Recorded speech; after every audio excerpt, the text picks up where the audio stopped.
Jay Thomas.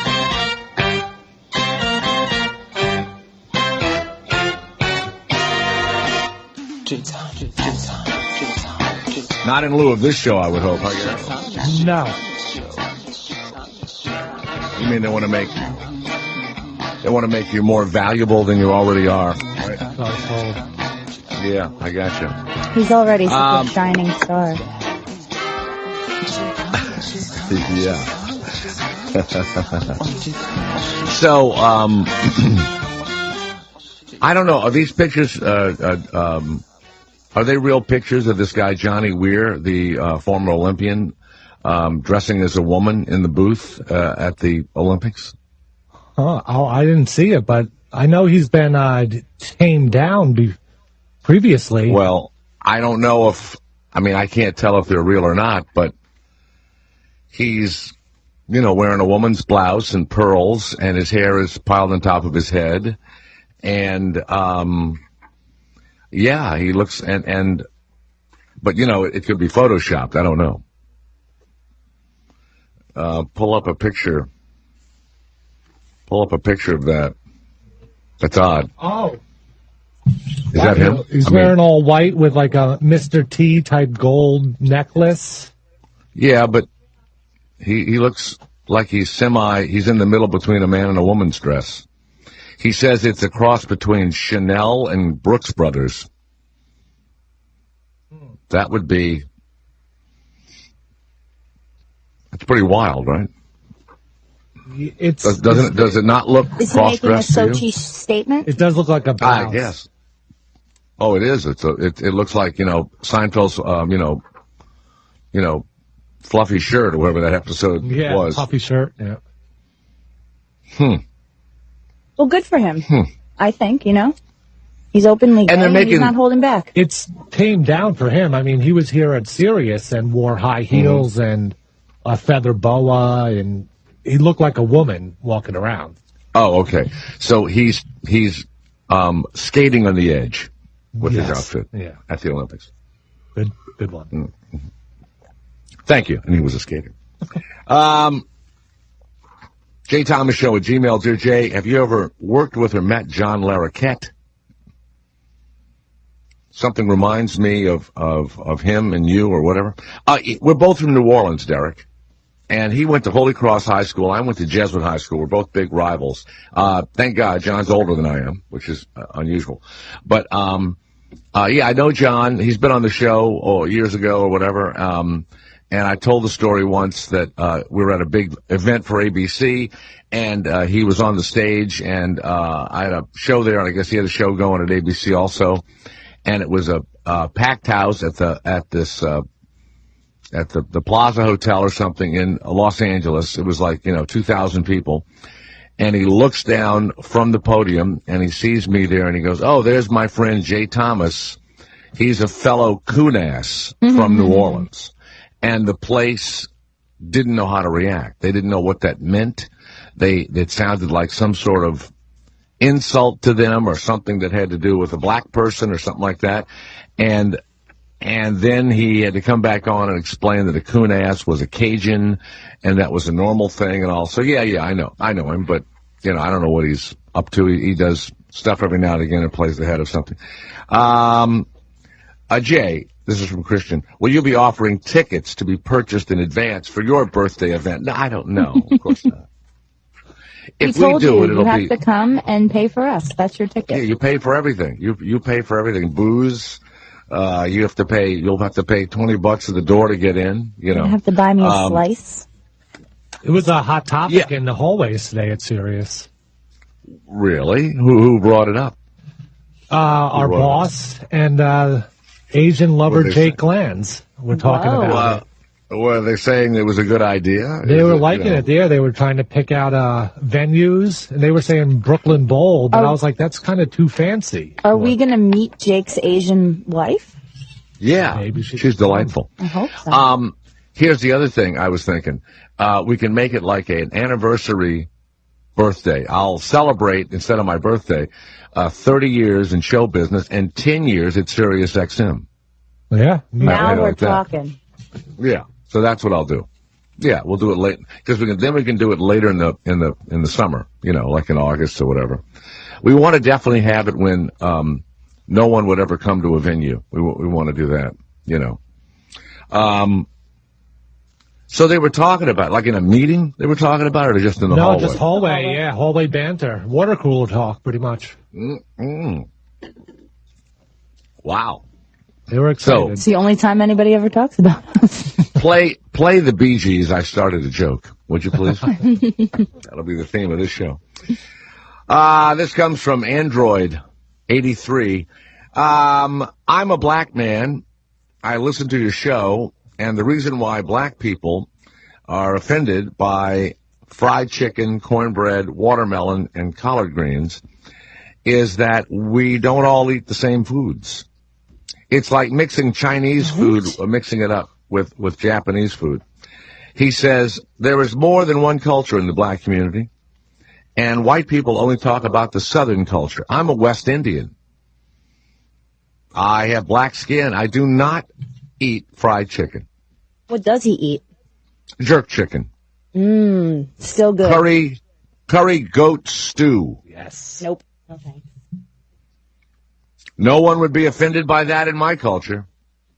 Southern blacks are our rednecks. That's what he says. It's like blacks only knowing about a redneck culture. That's what he says. Redneck is so racist. Not really. But, I mean, I don't know if that's... I really don't know if that's true or not. I have no idea. Dear Jay, my name is Danny. It's my birthday. Can you give me a shout-out? No, I cannot. I don't care about your birthday. Don't care about anything. I'm in traffic the other day listening to the show. My wife is next to me. I'm driving home.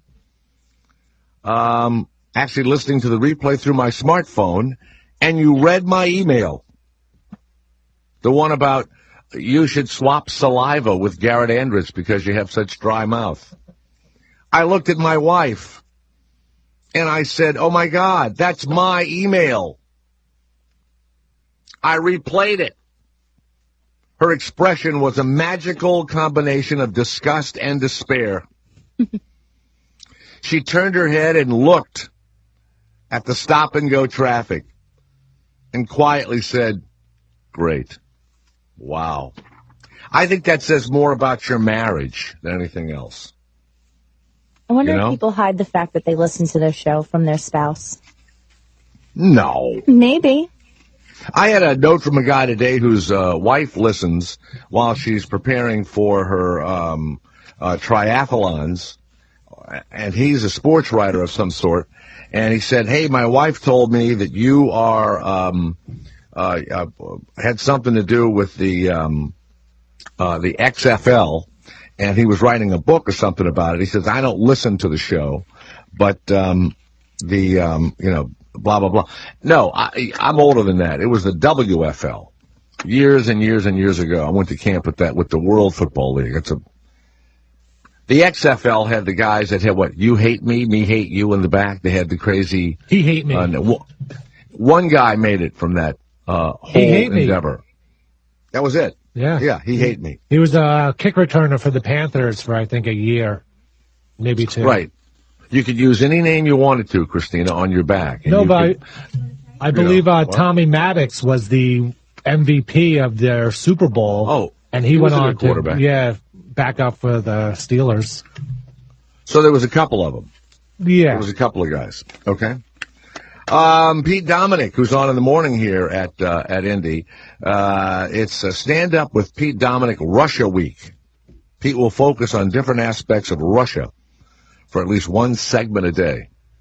Ooh. I wonder if he knows why the United States and Canada have never won a gold medal or even medaled in hockey, men's hockey, outside of North America. You have any idea? I wonder if Pete knows that. Should we call him?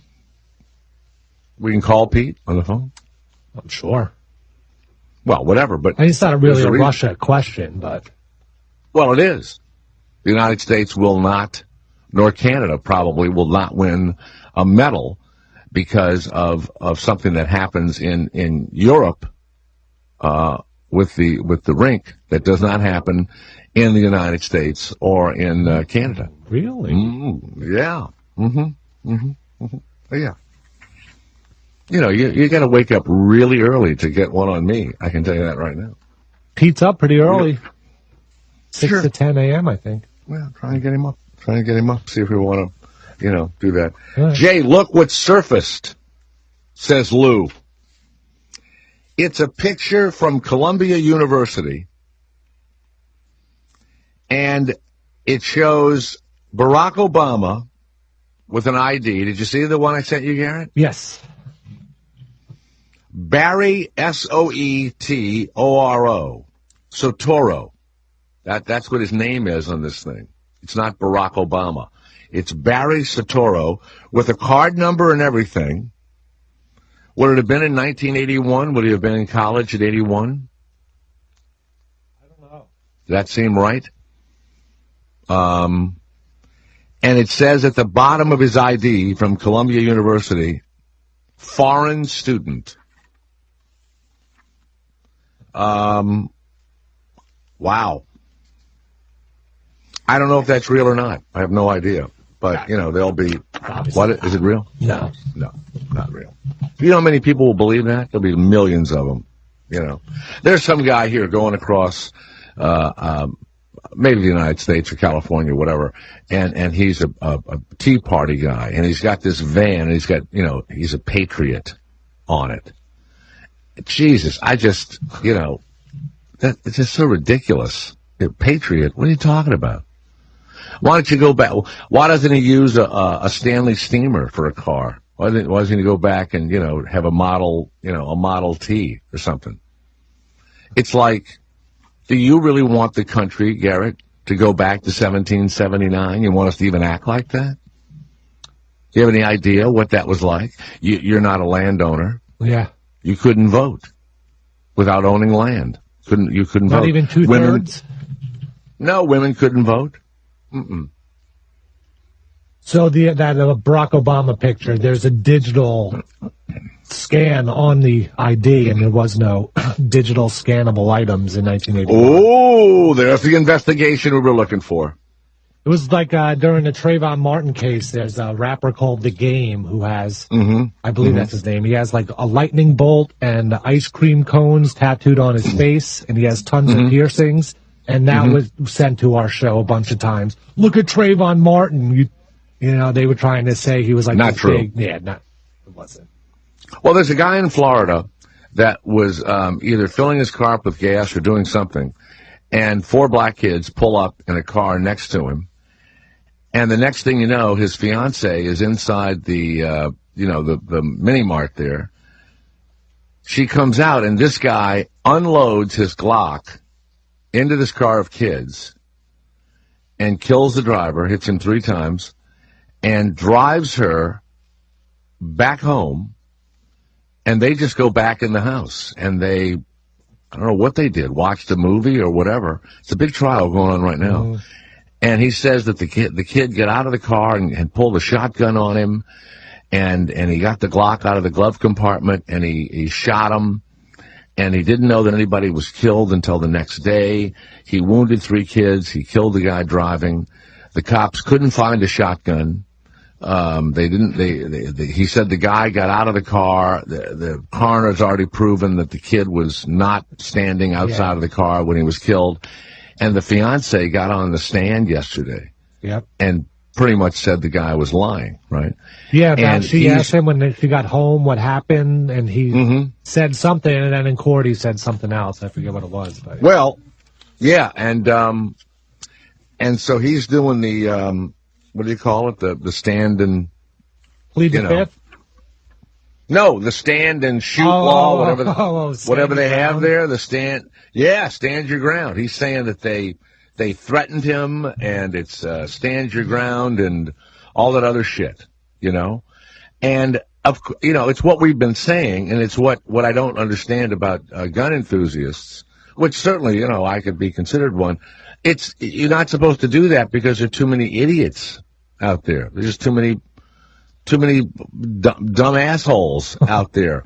I mean, those of you that drive around and make a living driving have got to see the amount of idiots that are out there that should not, have weapons or anything. Nothing. They shouldn't even be driving a car. They're so stupid. God. He should fry. This guy should absolutely fry. And he just, kill the guys in cold blood because they were playing loud music. Now, I got to tell you, I hate that shit. That bass shit. Yeah. Now, if you're going to kill him, at least do it privately. Do it so nobody catches you, you big idiot. You don't shoot him at the service station while your fiance is getting like a Snickers bar and a cup of coffee from a Twix, Later on today, what time do we have the people on from 5 p.m. the last hour? Yeah. Wow. I got to tell you, was it Charlie Romeo Victor Romeo? Yeah. Which is, Intense. Airline speak. It was a play, and this guy's made a movie out of it. He's taken 6 actors, and it is also, I believe, 6 episodes using the real cockpit recordings of as the planes were going down. And you listened to it yesterday, didn't you, Christine? It's chilling. It's absolutely chilling. It really is. Do they lip sync it or they reenact the? No, they do voiceovers and then they show it. Go ahead, Christine. They're reenacting. It looks like it's done in a black box theater, kind of. It's just the cockpit and then. But they're not playing the black box and lip syncing to what? No, the actual, I think it's reenactment. But it's verbatim. That would be a bit much. Yes. Yeah. Now, did you find, I'll never Christina, go on a plane again.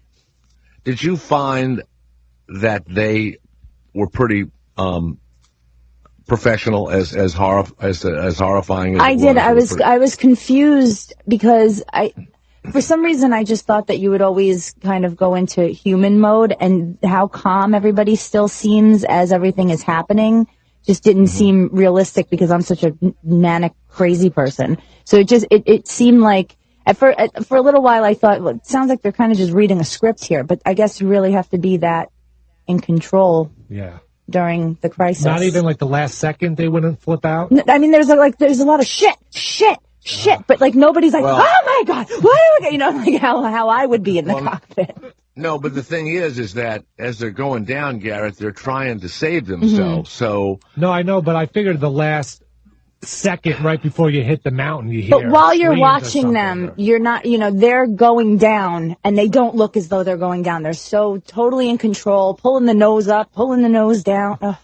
Right. Well, one of them survived, right? One of the planes. I don't. There were, and there are a couple of survivors, and then the way it shows you, they show you, how when the flight happened, then they show you the plane and what kind of person, how many people were in the crew and how many passengers, and then at the end they show you if any passengers survived or not. It's very sad. Yeah, 520 people died and four people survived. Mm-hmm. Oh my God. Well, a friend of mine's wife was an airline stewardess, and there was a crash she flew for Northwest, which is no longer an airline anymore. I think they sold out the Delta. And she was in the back, and the plane lurches forward, and they're going down, and she was standing in the back, and her body went forward, and she remembered the tips of her toes touching people's heads as she flew over them. Yes, I know. She survived, but some amount of people in that plane died. What happened? And she never went back. Well, what happens? Do you get compensated for the rest of your life after that? Because they can't expect you to. Really? No. Mm-mm. So you are a flight attendant. attendant. Your plane goes down in a crash. You survive, and then nothing happens for you. Well, no. Something. You should get, what do they give, somebody that workers' hurts them? comp? Yeah, workers' comp, something that. Well, they'll do that. I mean, you'll be, mentally distraught for a long time or injured or whatever. And then the passengers, I believe if they, then they try and prove pilot error or whatever, if it ends up being an act of God, if the weather caused it or whatever, most car crashes, plane crashes, truck, whatever, they're usually, human, human problems. But, I buy for $20 every time I fly $1.5 million of insurance. I've bought it forever because I don't know what would happen if I died, and I fly a lot, if I died in a plane crash. Okay. So my family would at least get that, and then if it took years to get other money, they wouldn't be, waiting around. Do you buy that from the airline, or? No, I buy it from American Express. American Express, yeah, or any credit card.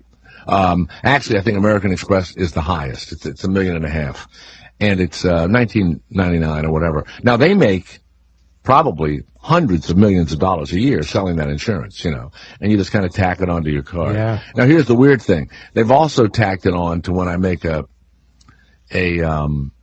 reservation for my family, or probably if I make one for you guys or whatever. I guess I'm the beneficiary of that. I don't know. A little devious. I have to find out. Yeah, let's say you and Garrett go down on the way to Denver. I might be $3 million to the good. Yeah. I might fund a bomber, like an Al Qaeda guy, to go on the plane with you. Payne Stewart. Yeah. Oh, God, they're dead. They're dead. Oh, Jesus. Oh. Mr. Thomas, can we talk about this? No, not now, you animal. Not now. They're dead. Oh, God, they're dead. Mr. Thomas, it's $3 million tax-free. Oh, God, they're dead. What? Like a little kid, is crying, Here is a kid. What? Yeah, when my kids would be crying, right? They're in the back seat, I go, look, a bear. Huh? What? Right over there, a bear. And I would pull off the road and really play it. Really play the bear. Come on, let's go into the forest and let's find that bear. And I'd turn off the road because they were screaming, right? No, I don't want to find the bear, one of them would say. And the other would go, yes, I want to find it. Yeah, we'll find the bear. We'll go find it. By the way, I was listening to Covino and Rich. They had a guy on who was announcing the retirement of Derek Jeter, and he began crying. Wow. While he was talking. I know. Well, he's going to play this year out, right? Yeah. Yeah. And I won't say who I was talking to last night, but I had dinner with a very famous sports announcer who has been a part of Major League Baseball for many, many years. And he says that Alex Rodriguez is the biggest weirdo you ever want to meet. And he said, here's a story that you'll love. He was caught driving his Maserati or whatever. Excuse me. He was talking about, he was talking about the kid from the Dodgers. I'll tell you that story in a minute. Is it Puig? Puig, yeah. Puig, yeah. But he was talking about the Yankees. This guy's been a reporter for years. And he says Alex Rodriguez really wants everybody to worship him and everything else. And he and Jeter have never said 5 words to each other. Jeter is kind of, just the opposite, Yeah. He kind of stays to himself and everything else, but he's a nice fellow. But Alex Rodriguez, really is into the fame, and the whole deal, But he just said he was not a nice guy at all and was very unpleasant to be around, but was an incredible baseball player. The kid Puig from the Dodgers was caught doing 100 miles an hour in a 70, and his mother was in the car with him. That's funny. That's funny. He said Puig is either going to be Babe Ruth or he thought Philip Seymour Hoffman. Wow. Yeah. He said. The Yankees about 20 years ago had a guy called Kevin Moss, and I think he still holds the record for the fastest 10 home runs in your career. He came out and he hit like 20, 30 home runs in the last half of the season. He was killing, and then the next year he just stunk. I don't know what happened, but yeah, some guys just lose it. But this Puig guy, well, they lose it because they get figured out. Maybe. Yeah. Well, first of all, quarterbacks get figured out Yeah. in the NFL. May be true of basketball players too. Some great guard comes like the kid Lynn.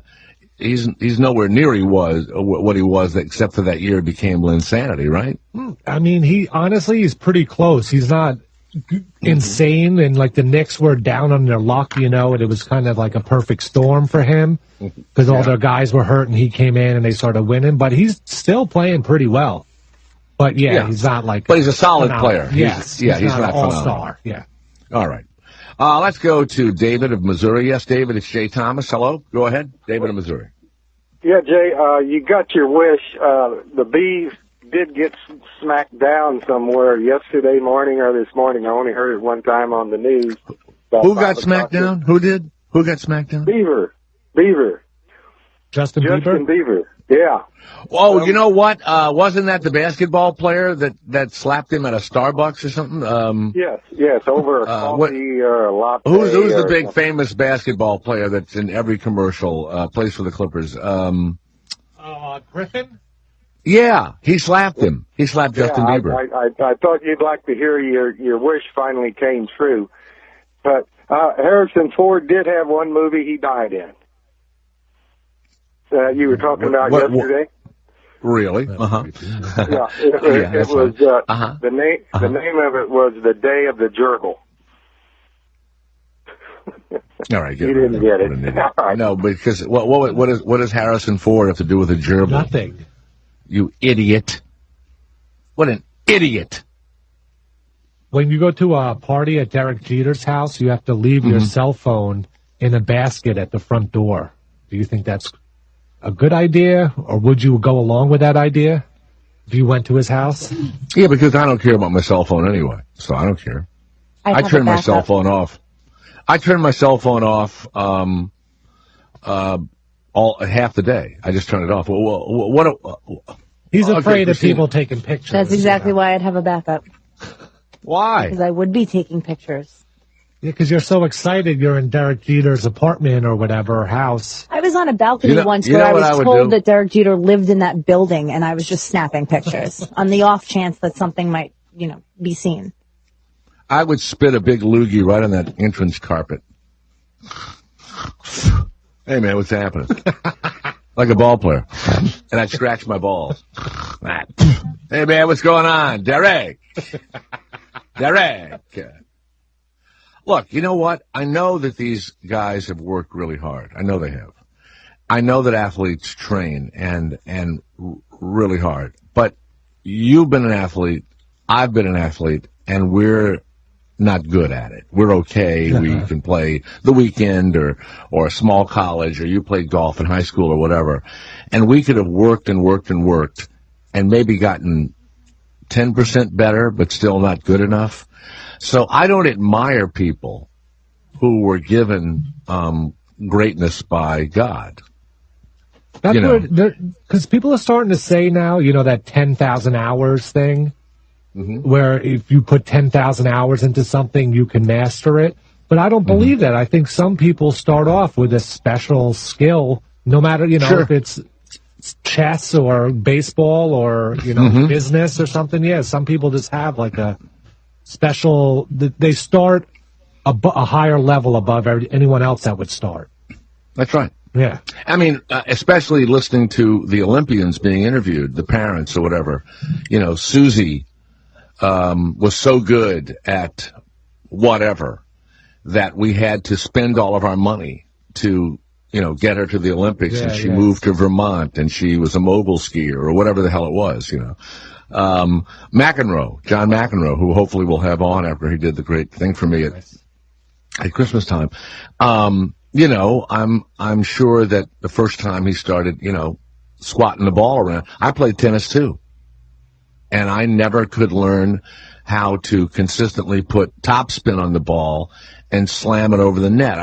Same thing in golf. I keep the damn face of the club open, so you're ruined. Now, I don't know. I mean, I got to maybe be a B- player, but I played all the time, took lessons, did everything, and And then I remember I worked out with a young girl who was about 13 or 14 and was heading for junior championship. And we would, hit the ball back, stroke back and forth at this big tennis complex. It was amazing how good she got. And maybe by the time she was 16, I couldn't even practice with her. Wow. She was so good. I know. It was unbelievable. And she went on to win everything and played in college and the whole deal. How about my son with the guns and all that stuff? I mean, he's just good at it. Now he made himself good at it, but, he just, I don't know. I could shoot a gun. Could I throw something in the air and knock it out? No, I don't think so. I don't know. Yeah. Yeah. And I talk a lot. I know how to do this. And so when people compliment me, yeah, I guess I worked at it and everything else, but I kind of know how to do this and considered good at it and everything else. Lots of people try to do this, and you can listen all day and you'll hear them still trying. Well, Valentine's Day is Friday. When she says she doesn't need flowers, she means you better get me some flowers. Pro Flowers can help. The exclusive radio special comes with 1 dozen red roses, that free glass vase, a teddy bear, gourmet chocolates, $39.99. The classic romantic red roses. You won't find roses like this at any price, okay? If you can find them at all, this deal is so good. Supplies are moving along. Pro Flowers is quick and easy, and they'll deliver on Valentine's Day as a guarantee. You can't beat the price or the convenience, and it's an exclusive radio Valentine's offer. 12 red roses, free vase, chocolates, teddy bear, $39.99, okay? Go to proflowers.com, click on the blue microphone top right-hand corner, and type in my name, Jay Thomas. Proflowers.com, the microphone, Jay Thomas. Order now. The deal will expire on Thursday when the supplies run out, or whatever comes first. It's Valentine's. It's 12 roses, the free vase, the chocolates, the teddy bear, only $39.99. Let's go to Corey of Canada. Yes, Corey, it's Jay Thomas. By the way, Garrett, do they deliver to Canada? Does Pro Flowers? Yeah, sure. On the internet? I don't know. I wouldn't say yes or no. Corey, you married or single? I'm engaged, actually. Have you bought anything for your loved one yet? No, not yet. How about if I do it for you, okay? That works for me. Christina, what can we give this guy? Can we give him some Pro Flowers or something? Can we do that? I don't know. Garrett, can we give him some Garrett, Pro Flowers? can we give him some? I think maybe we could work something out. Like $50 sound good or something? Yeah, we'll give you, how about a gift certificate of $50? How about that? Okay? That works for me. Yeah. I don't know you from Adam, don't know what you want to talk about, but we'll give you a gift certificate. Yeah. Awesome. I just wanted to voice my opinion more or less on people are born with talent. There's definitely some people out there that it's just a God-given skill. When I was in elementary school, there was a new kid who moved into the school, and usually, new kid, you're not very liked. Well, this kid, he could do everything. He could skateboard, snowboard. He was an artist. He was decent looking. He was popular with the ladies, and it was the kid didn't try and do anything. He didn't focus on school or anything like that, and he was a straight A student. And he'd never even tried to skateboard before, and the kid was just a natural. Pretty much any sport he played, and I hate to say it, but I fucking hated him.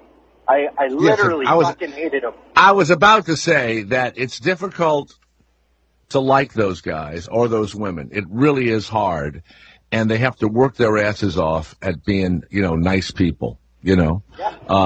Yeah. Now, whatever happened to the poor gay guy? Yeah, that's exactly it. I really don't know. He probably is doing very well for himself, but... you know what? Go on Facebook and find him. What was his first name? It was Aaron. Find him.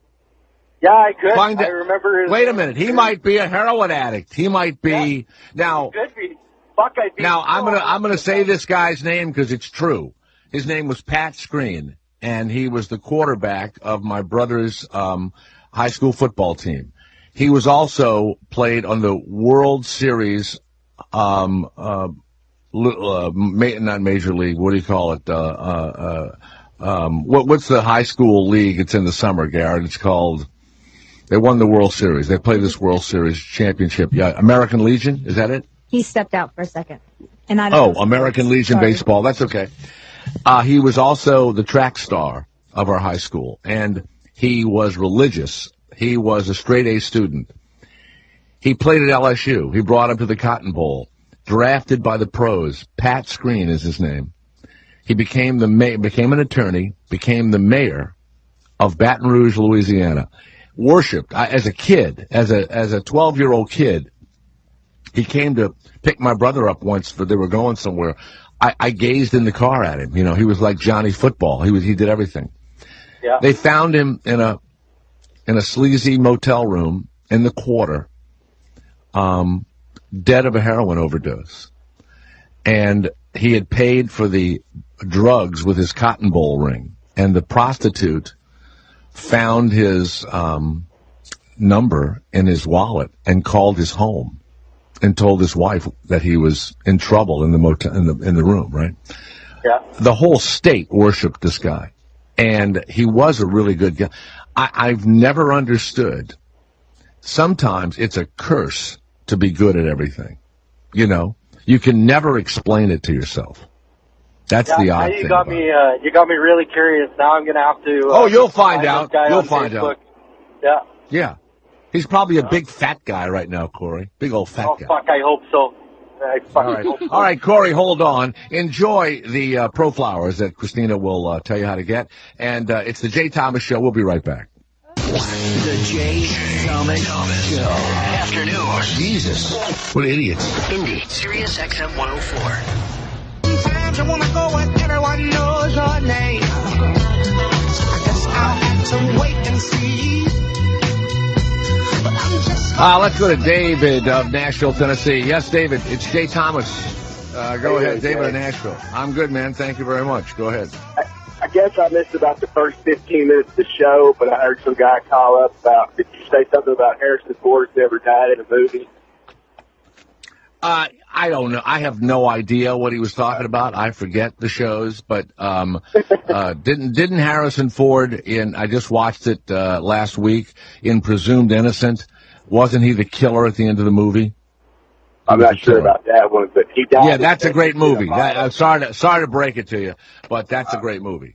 But he was the killer, and I forget whether I didn't watch the end of it again, but that guy said he heard that, but he was making a gerbil joke, right? And I don't think a gerbil was ever even near Harrison Ford. He's never even been near a hamster, for all I know. Nothing like that. All right? Okay. I'll tell you a true story. He died in a movie. Which movie did he die in? Message in a Bottle. It's a love story. Oh God. You know what? I wouldn't even. I mean, I remember that when that came out. I wouldn't go near that film. I wouldn't go near it. It's a chick flick. You know what? How about The Notebook? What a piece of unmitigated shit. The Notebook. God. And by the way, this Ethan Hawke thing with this French actress where they made the 3 movies, before midnight and during midnight and after sunrise or whatever. They are the 3 biggest pieces of shit you'll ever sit down and try to watch. They are just awful. And it's just jabber, jabber, jabber, bullshit, bullshit, bullshit. And they act like they're the 3 greatest movies ever done about relationships. Really awful. Awful. And I don't get it, Christina, it makes women look really dumb when they like movies like that. There are a lot of great chick flicks out there that are fun to watch. That's right. I'll tell you what, August, Osage County, that's a chick flick. Yeah, I can't wait to see That's that. a chick flick. Oh, my God. But yelling, you loved it. Screaming. I loved it. Yeah, you said you liked it. Yeah. All right. Thank you very much. Jay. Thank you. All right, have a Thank you, good David. Let's go to, by the way, Justin Bieber was not struck in the Starbucks. Well, then why would people say that? Why would they? Because everybody's just wishing and hoping, praying. So he wasn't even in the Starbucks with the famous basketball player? They just I read made that he up? was in the. There's all these conflicting stories. People on Twitter are also saying I was there and he wasn't smacked, and then they'll be like hard. So I mean. Oh. Yeah. Right. Well, you know, just he's a want little him sissy. to be, pushed down But on he's the a little ground, sissy. and He's somebody a little wants to take his sissy. lunch money.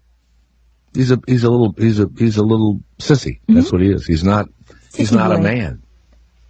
Yeah, and listen, they're talking now about bullying and stuff, and there is actually some research that says if you will allow kids to fist fight in school, that maybe it would stop a lot of the gun violence or the craziness that goes on, and it's like when I was a kid and you got in a fist fight, they would let you fight a little bit, and then maybe they would take you and, put you in the principal's office. And I know in your generations, girls fought, right? Girls would fight each other. I watched a girl push another one down the steps, and the girl went into seizure when she fell, and the girl the one that pushed her just kept kicking her on the ground while she was seizing.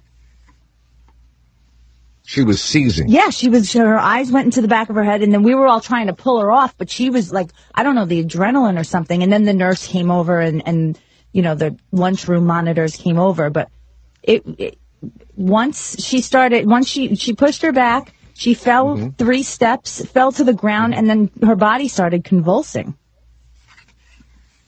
Jesus, that's terrible. And I also went to a high school with a kid that, not only did he fight every day, but he used to wear a really thick metal bike chain around his neck. And he would use that in the fight. Oh, yeah. That's not fair. No. I remember going after school and, I was going to fight somebody, a guy was going to fight me, and we would just go in a circle. And people would come out to see the fight, and we'd never do anything, But then every now and again, a really tough guy would say he was going to fight somebody down in the park. And boom, bam, boom.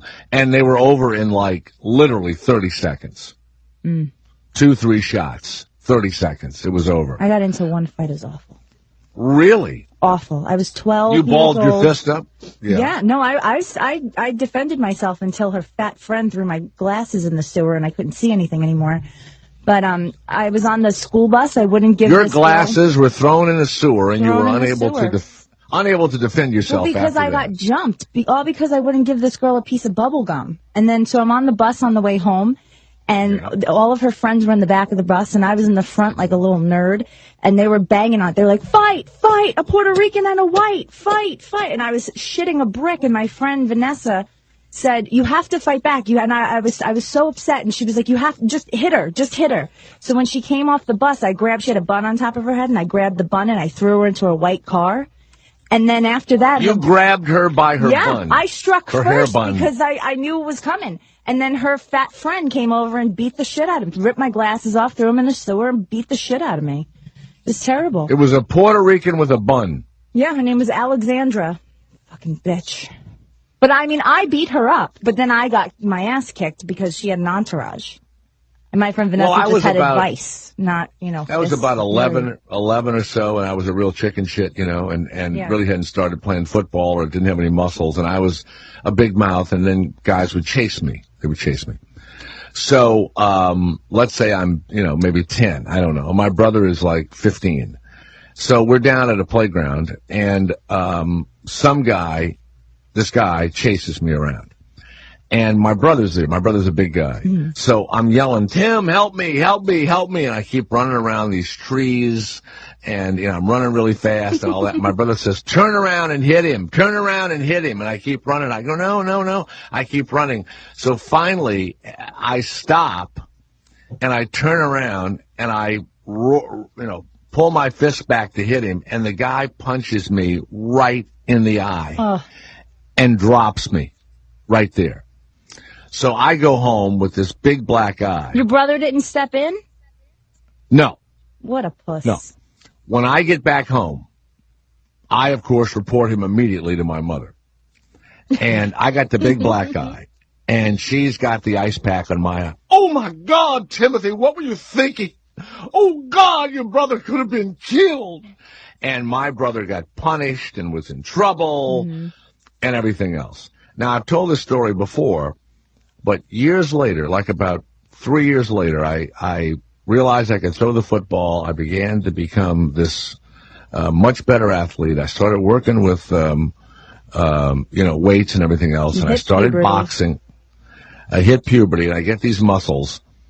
I went back to that playground right there. It's called Oak Park. And I went down to Oak Park, right by the elementary school that I went to, Jean-Baptiste Lemoyne de Bienville.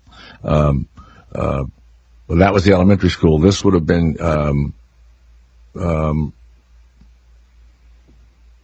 might have been Gregory Junior High School. I'm trying to think of all the schools that I'd been beaten up at. Left your mark at all of them. Yeah, they were killing me everywhere. So I went back, and the same kids were still hanging around the park, right? We're only like 14.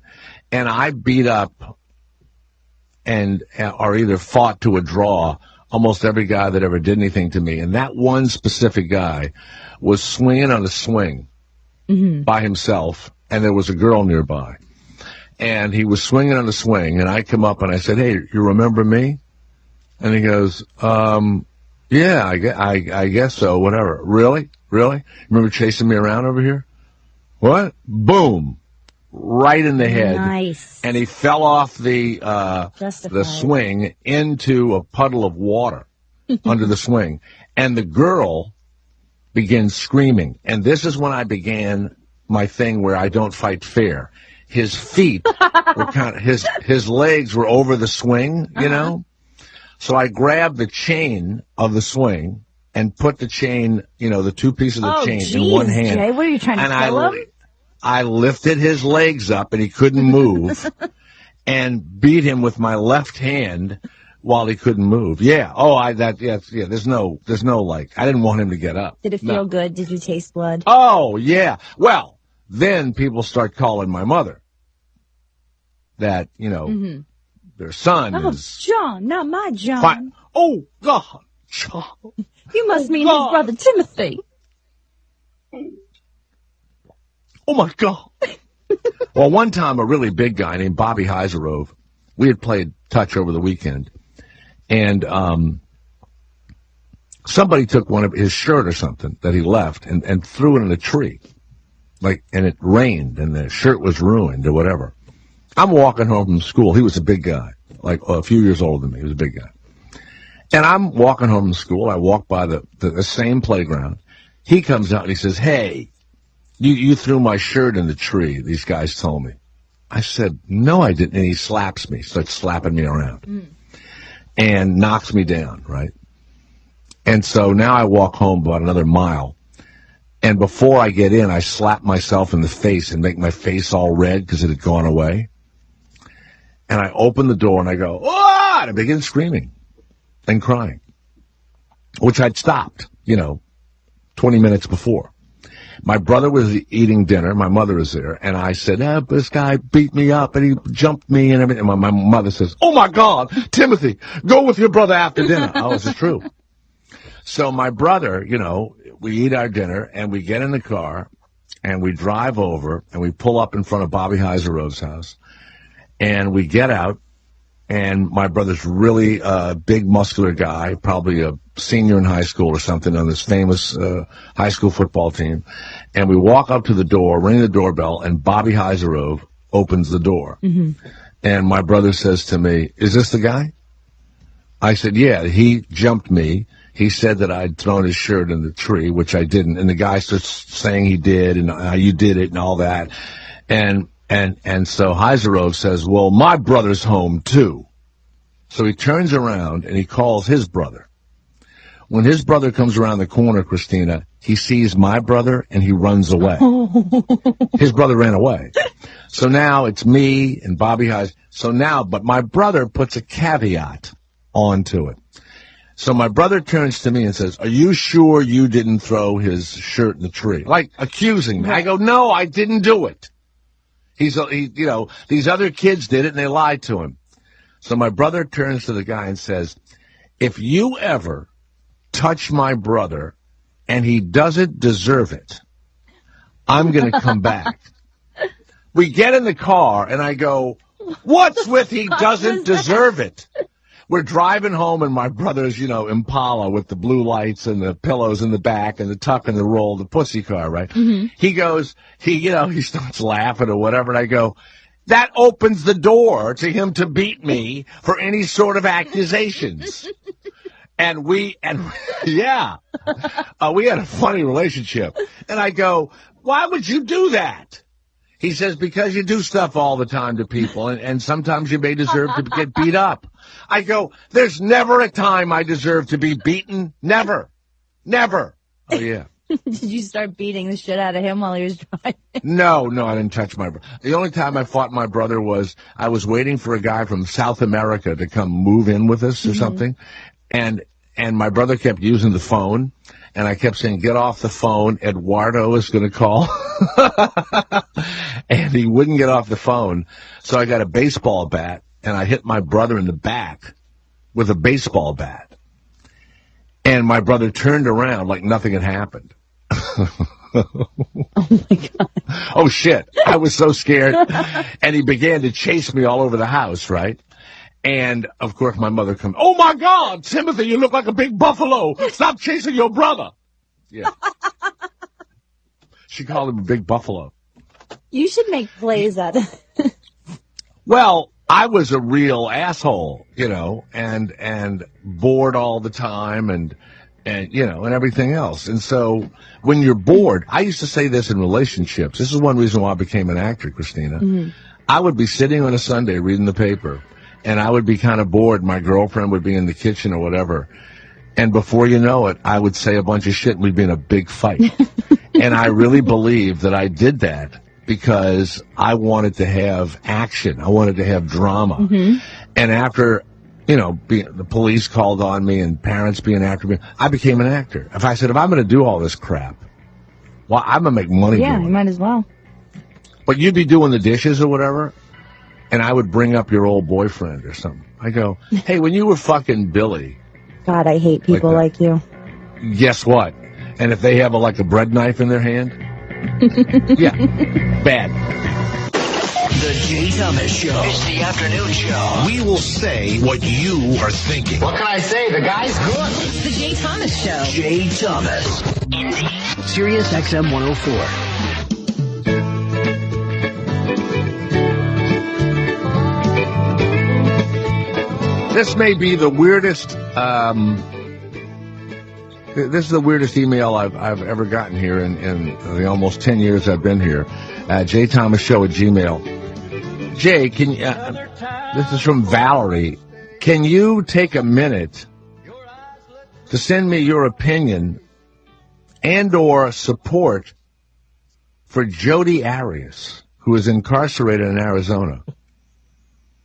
I am a supporter, and she needs help from someone. She is facing death or LWOP. What is that? Life without parole. Okay.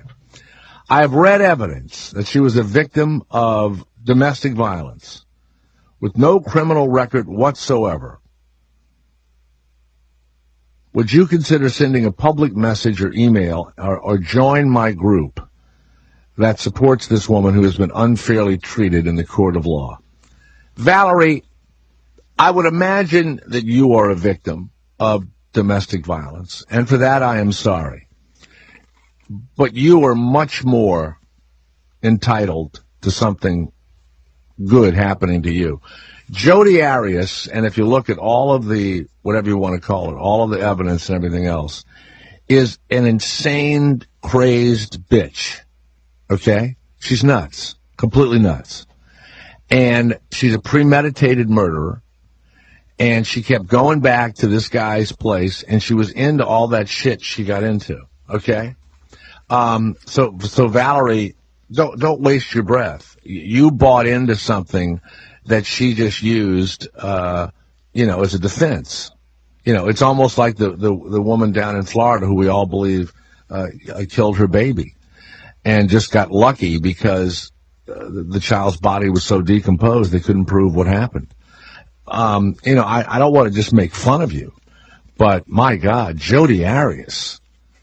Garrett, do you find anything sympathetic about Jodi Arias? Of course he does. At all? No. Really? Yeah, I'm not. Oh, I thought that you liked her. I mean, she's fun because she had all those naked pictures out and stuff, but... What about Casey Anthony? Yeah, she's fine. Yeah, but these are not people that deserve any type of sympathy. And I believe that Casey Anthony lied about her father abusing her, and she was, I guess, friends with her parents. But before that, her dad might have even helped her dispose of the child's body. That was one of the things that was brought up. And then she throws her dad under the bus and says her dad abused her, and there was absolutely no evidence of that. But Jodi Arias, she's a premeditated murderer. And my God, that's just, crazy. Jay, do you know Sam Rubin, the Hollywood reporter from Los Angeles? I've known him forever, and he's a famous Hollywood reporter. Do you have the audio, Garrett, where he mistakes Samuel L. Jackson for Lawrence Fishburne? It was so Do funny. we have it? He just kept going. Well, it's happened to other people. I think I've said somebody's name wrong a few times or whatever. But does Samuel L. really get mad? Or well, he just keeps going with it. Yeah. Here we go. I tell you what, you working for Marvel, the Super Bowl commercial. Did you get a lot of reaction to that Super Bowl commercial? What Super Bowl commercial? Oh, you know what? I didn't. My mistake. See, you're as crazy as the people on Twitter. Right. I'm not Lawrence Fishburne. That's my fault. I know that. That was my fault. My mistake. You know what? We don't all look alike. You're exactly all black and famous. You are guilty. I am guilty. I am guilty. He thought you were Bob Dylan. Right. You're the entertainment reporter. I know. You're the entertainment reporter for this station. Vlog. And you don't know the difference between me and Lawrence Fishburne? My mistake. I apologize. Really, my big mistake. Let's talk about. That must be a very short line for your job. I'll say. No, it probably would not be hard to get another person to sit right here. Let's talk about RoboCop. Oh, hell no. Really? Really? I apologize. I'm the other guy. I'm the other guy. The other one. What's in your wallet? Right. That's wow. Exactly right. There's more than one black guy doing a commercial. There it is. No question about that. I'm the what's in your wallet black guy. Okay. He's the car black guy. There it is. Morgan Freeman is the other credit card black guy. You don't hear his voice though, so you probably won't confuse him with Lawrence Fishburne. You're 100% right. So RoboCop. There's a heavyweight black guy that's like putting cash down in the seats in a baseball stadium, but he's also the black guy that turns off the house, the water, and the lights when his kid tells him the house is cool. I'm not that guy either. Do we want to do a list of all the people that you're not? And I've actually never done a McDonald's or a Kentucky Fried Chicken commercial. I know that's surprising. Right. Fair enough. Oh, man. To the original... And I'm the only black guy in RoboCop that's not a criminal. Okay. Other than Michael K. White. Were you a fan of the Peter Weller version? Yes. Sure. Wow. Thought he was Lawrence Fishburne. That's a huge mistake. Speaking of Barack Obama, he wrote in his book, his biography about, did he write about doing coke or I know he smoked dope, but he wrote about doing coke too. Did you hear about his pot dealer from high school and college? Did you hear about him? He had the same dealer all throughout? His high school cannabis dealer. Wow. Who he famously thanked for good times, has been found beaten to death by his lover after an argument over flatulence. Raymond Boyer was killed by his gay lover, Andrew DeVere, when he finally snapped after years of bullying. According to the police, when they arrested the male prostitute, he gave them a list of reasons why he killed his lover. A Boyer, known as Gay Ray to the president, was part of the marijuana-smoking Choom gang, constantly put him down, made him beg for drugs, had a habit of breaking wind in his lover's face. And finally, the guy went nuts and beat the guy to death. Did he do it on purpose, or was he just in the line of fire? No, he was doing it all the time to his lover. Oh. Okay. The 37-year-old drug dealer's life was in stark contrast to those he supplied. Since getting high with President Obama and his private school friends, he lost his job as the manager of a local pizzeria. He ended up on welfare living in a garage. Okay? He even tried to get President Obama to help him. Wow. Meanwhile, the killer says he would break wind in my face all the time, and he would make me beg for his drugs, so I killed him. Jesus Christ. But this is supposed to be this is supposed to be his drug dealer. Beaten to death. I tell you what, surprised that isn't in the headlines, right? Fox should have run that one for sure, but they did. By the way, Todd Starnes of Fox News, speaking of the Super Bowl, the Coca-Cola commercial that has different languages singing America the Beautiful in several different languages.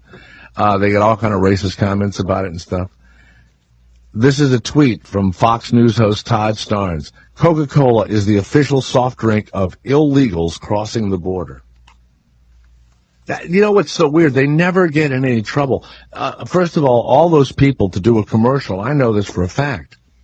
You have to sign all sorts of paperwork that prove you're an American citizen. And this has been true at least for 20 years. Did you know that when you work in a movie or a television show or a commercial, you have to prove you're a citizen? You can't work? No, I didn't know that. Mm-hmm. Driver's license, passport, and social security card. You have to show them every time you work. It's been the law in California and in New York, where I've worked for, and down in New Orleans too, for as long as I can remember. And then former Republican Representative Alan West said that the Coca-Cola ad proves the United States is on the road to perdition. That was the movie with Tom Hanks. Yeah.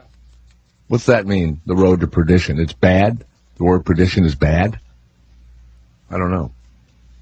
But how stupid the guy, even the guy at Fox when he got hired, you have to prove that you're a citizen. I mean, I don't know what law that is or whatever, but and you can't go to work, and they hound you to get your passport and to prove that you're not an illegal alien.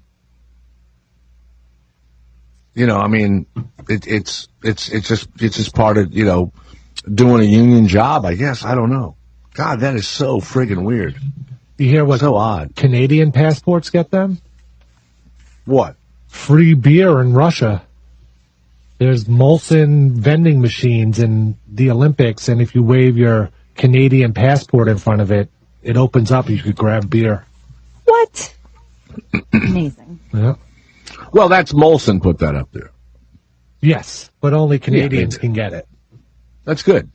I like that. Yeah. This comes from Pete. Jay, I know you love facts. Are you aware that an adult male blue whale has 2-ton testicles with over 50 gallons of semen in them?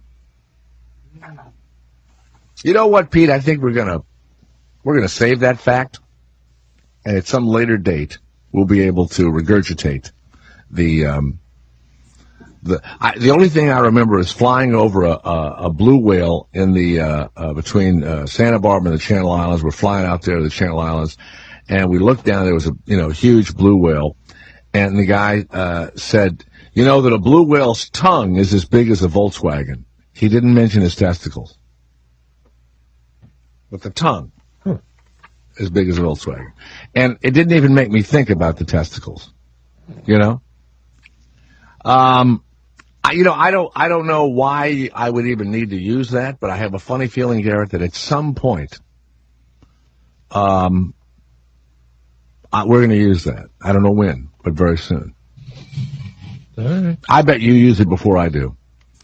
Dear Jay, according to the FBI, more people are killed with hammers and clubs every year than rifles. All right, we'll use that. We'll use that later. This comes from Dustin. How long did you live in Kermit, Texas? Does Kermit recognize you, or do they have a sign, hometown of Jay Thomas or anything? No, they do not. I moved away when I was a year old, and we moved to New Orleans, Louisiana.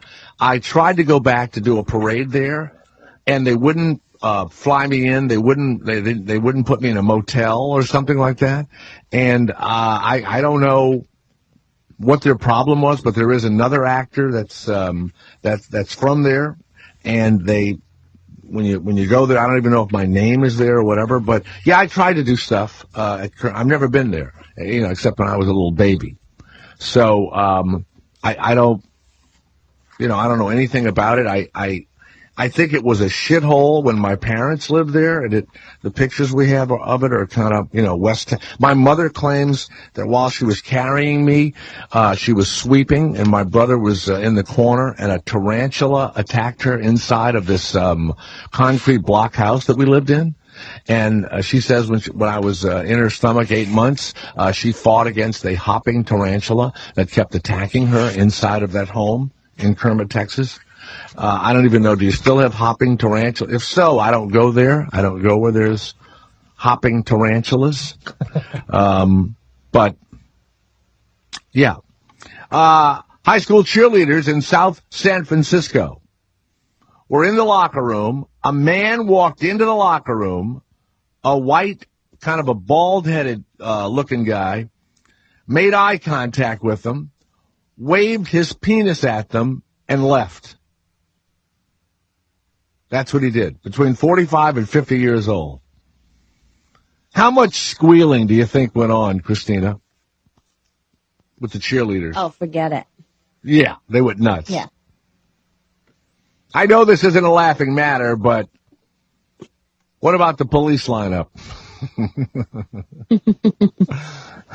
The girls said they could identify the guy by body build. Oh, really? That's the penis. I would recognize it anywhere. I mean, what is that? What happens to you when you want to go into a locker room and show your penis to high school girls? What the hell happened to you? It's such a sick. First of all, I would have to be around the corner for 20 minutes to get plumped up. Garrett, is your penis big, just like hanging out there? No. Now, you know who wouldn't have trouble doing that? Hi, Garrett? I think I do. You do know who? Is his name Barry something? No, it's a big blue male whale. That's what. Oh, I thought it was Barry Soyotoro. Who went to Columbia in 1981. Looks very similar to Barack Obama. Is it really another person, that thing? Yeah, it's apparently a Columbia ID from 1998 that has been photoshopped with a picture of Barack Obama and a different name. Oh, okay.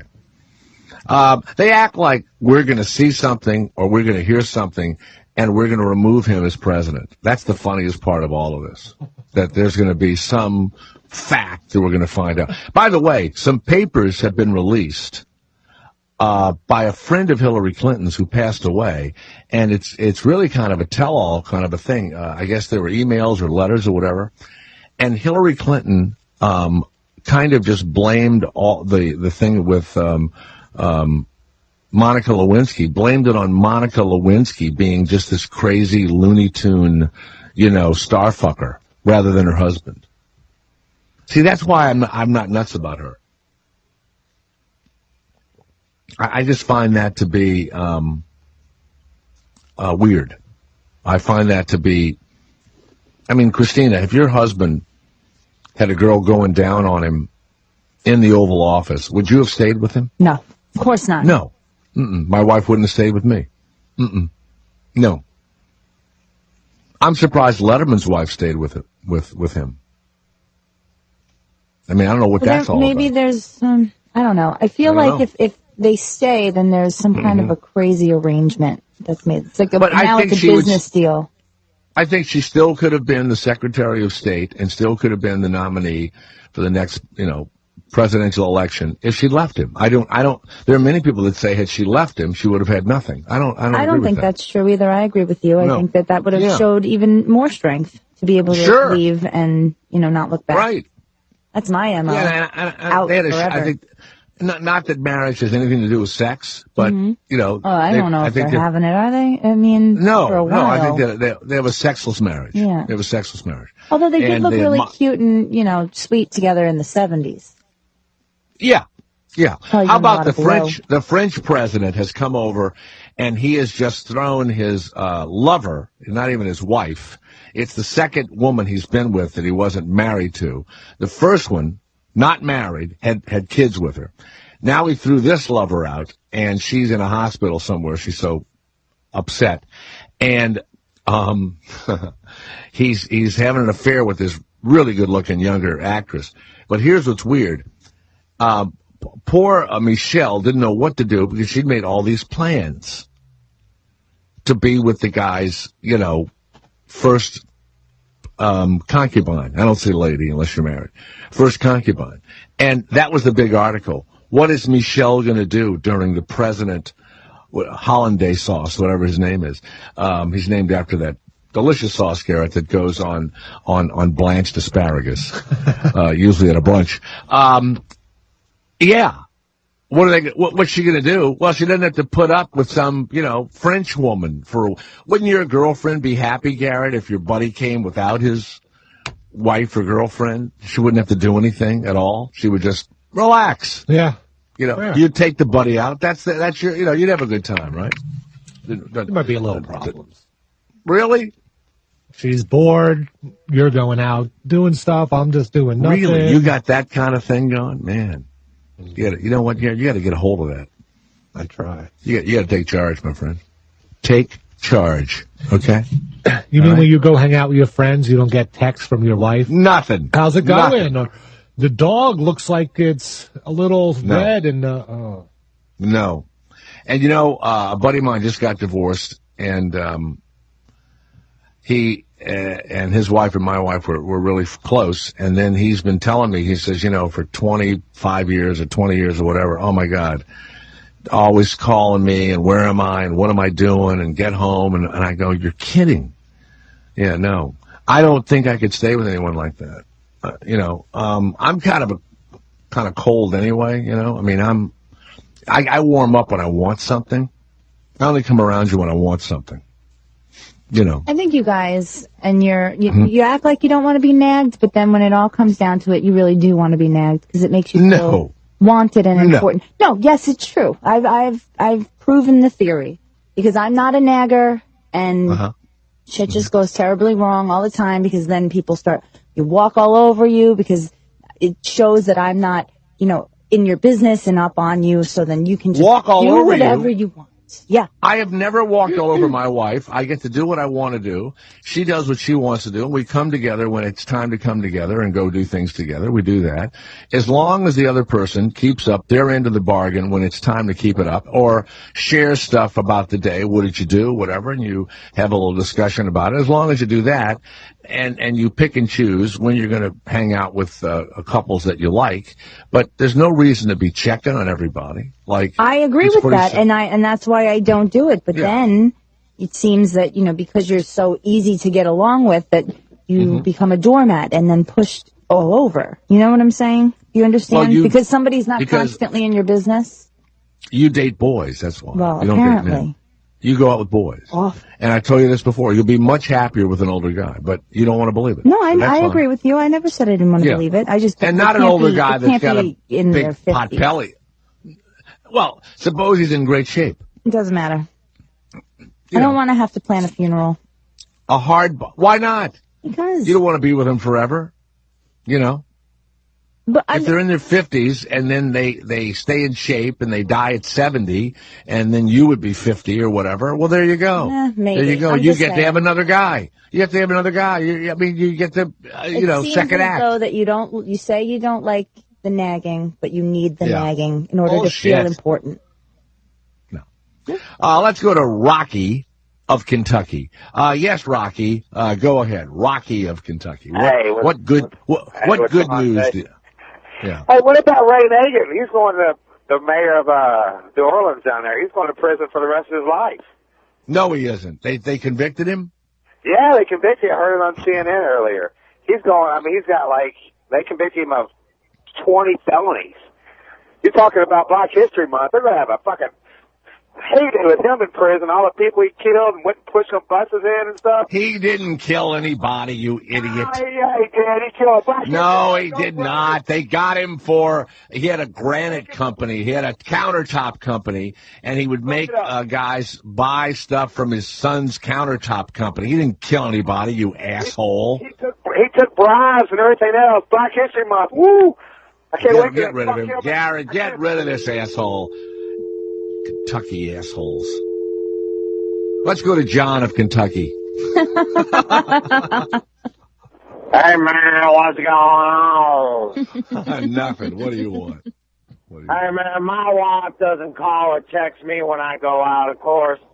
She's chained to the radiator when I leave, you know what I'm saying? Yeah, you keep her. Hey, Jay, I'm a little concerned. I saw some pictures online of you recently. Are you trying out for Dallas Buyers Club 2? You know what? Because I've lost so much weight, my head looks so huge. Matchstick that hasn't been lit yet, for Christ's I know. sake. What's going on with you? I lost too much weight. Jesus Christ. The only difference between you and a picture of a man from Auschwitz is a striped pajamas, for Christ's sake. What's wrong with you? This is a nice call. You know what, Garrett? This is what I needed. This is exactly what I needed today. Hey, listen, man, I'm telling you, just get on the protein powder right quick. You ain't going to be able to throw shit. Don't you worry. I am, you know what, the only problem I'm having is that my head looks too big. My head. It's huge. It's unbelievable. Yeah, I look like an ant. At that bad movie thing that you went to? Yeah. Everybody, well, thank you, John. You know what? Everybody else has been polite. Over here, you J. Thomas bobblehead. Where did I get one of those? Everybody's been so polite and pretended that I looked good, except for you. So thanks. Appreciate it. Well, what do you want? You want to blow smoke up your ass? Yes. Yeah, you look fantastic. You know what? Good for you. You've hurt my feelings. I love you, braver. Yeah, no. It's too late. I'm sorry. You look great. It's too late. It's too late now. All right. See you later. I didn't realize that. No. Yeah, it's over. Is it Asshole History Month? Is that why you called? Valentine's Day is Friday, and when she doesn't, say she needs flowers and all that stuff, well, that means, of course, you better get flowers. And according to Christina, we're not hearing the signals properly. Pro Flowers has an exclusive radio offer. It's a special 1 dozen red roses, the free glass vase, the teddy bear, the gourmet chocolates for only $39.99. These are classic, romantic red roses, and you won't find red roses at this price this week, if you can find them at all. Now, this deal is only good while the supply lasts. Pro Flowers is quick, it's easy, and they will deliver Valentine's Day Friday as a guarantee. Now, you can't beat the price or the convenience. Here's the only way to get this exclusive radio Valentine's Day deal. 1 dozen red roses, the free vase, the chocolates, the teddy bear, $39.99. It's proflowers.com. Click on the blue microphone in the top right-hand corner. Type in J. Thomas, proflowers.com. It's the microphone that you type my name over. Order now. The deal will expire on Thursday or when the supplies run out, whichever comes first. Proflowers.com. Valentine's Day of 1 deal. That guy John got me upset. Really upset. 1 dozen red roses, including a free vase. Suddenly all the saliva's back in my mouth. Chocolates, teddy bear for only $39.99. Click on the mic and type in J. Thomas. J. Thomas. It's the J. Thomas Show. Afternoons. The J. Thomas Show. It's the show that the average listener would do if they could do their own radio show. Sirius XM 104.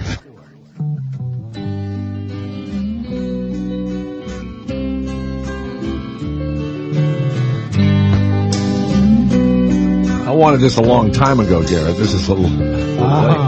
I started a joke Yeah. Which started the whole world. What was I talking about? What? I don't remember. Oh, neither do I. I don't either. Yeah, we needed it. I needed it like 30 minutes ago, 40 minutes ago. Not now, you idiot. Marie of Orange County, California. Is that where you're calling from, Marie, or Orange County, New York? Which one? Orange County, California. You were me before, so you should remember, yeah.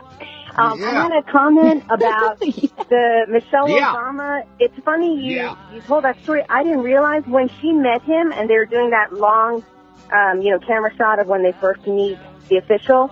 She reached out, and you know how sometimes instinctually you pull somebody close to you when you're first embracing him. She had a stiff arm, but really, really smiled and very nicely, but just don't get near me, like she was skeeved out by him. But I didn't know. You think it's because he's kind of, I don't know, scummy, and that's why she was just like, oh, it's, pleasure to meet you, but please, don't get near me kind of vibe. I think I've seen her shake hands before, and that's how she does it. Oh, okay. She sticks the hand out, and I tell you what she doesn't automatically do. She doesn't automatically grab people and let them kiss her and all that stuff, Yeah, it looked like he leaned in like he was going to, and she was like, I'm good, that kind of pull back sort of thing. I think Michelle Obama is a really tough tough woman and wants to maintain her position as a absolute equal to her husband and stuff. And I bet you, Christina, Barack Obama goes through hell sometimes. I am telling you. I know. I bet you he is scared to death of his wife. Well, have you seen her? I know he loves her. She can knock him out in one swift punch. No, it's. I bet you she says a lot of stuff to him about what he's doing, how they run the country, what's going on the vacation, the golf, the girls. Yeah, she said. Deal. Well, I think when he used to be in Senate, when he would call from somewhere to confide in, say something that he went through that was tough that day. She's like, yeah. Anyway, when the exterminator came and they were saying that jokingly, but she would make it so that whatever was going on in her world at home was equal to whatever he was dealing with during the day. So you're right, they do. Well, you know what? Now I'll tell you something. That's my wife. There's nothing happening in my life that's as important as what's happening back at that house. And do you think that builds resentment, or do you think that builds mutual respect? Okay. No, what it does is it makes you realize, unless you have something really serious to talk about, unless there's something that her opinion can really add to the situation. Okay, yeah. There's other stuff that's happening here that you need to be aware of. It took me years to get used to that, but I think she looks upon, and Michelle Obama does, I think my wife looks upon it as, it's not all about you all the time, and she's not going to be able to do anything about whatever my crisis is, Right. I come home with some work crisis. There's not much, and I'm complaining. Well, she can't do anything. There's a thing happening here that needs, some help with. But yeah, I'm married to I don't think many guys would want to be married to my wife. Not many. Jay, you never tell a sympathetic story about your wife. Hasn't there been a time she's ever been really supportive and pulled you back? When you were sick, maybe she probably was. Really. Oh, she's an incredible advocate. She's great with the kids. And she was an advocate for me with the hospital. She's there when things get tough, and we were together all the time. And of course, I only work half a day basically, and then I'm home all the time. We've traveled together forever. We have a really good time. But she has strong female relationships, and those are really important to her. And so. And my wife is knocking down the martinis come 5 o'clock. It's 5 o'clock. It's martini time. And then, to be honest, I don't like a lot of bother. I don't like a lot of bullshit and stuff, So, if I complain about it, it'll just be because my needs aren't being met for that day.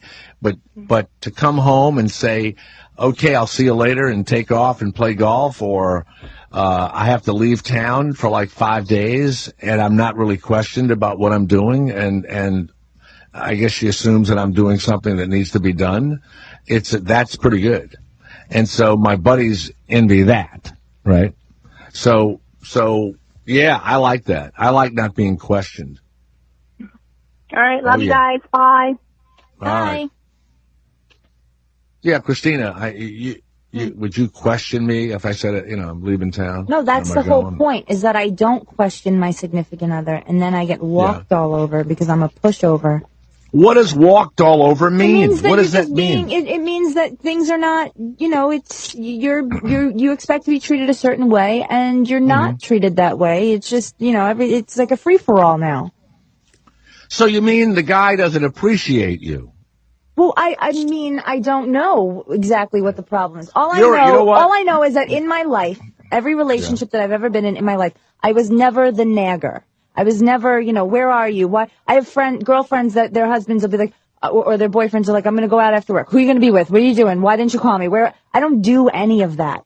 But then after a while, I realized that their relationships are working out, and those guys stick. No, they're not. Yes, they are. I'm watching it with my own eyes. The guy is staying with them, but the relationship's not working. I mean, I'm sure it's a case-by-case basis. All I know is that every one of my girlfriends that nags their husbands to death, where it makes me to the point where I'm uncomfortable to be around them because it's like, what is this, a third degree kind of thing? That never works out for me because I never ask those questions. Relationships, the husbands in those relationships are not having any fun. So here's what I'm hearing, But they're Garrett. still there.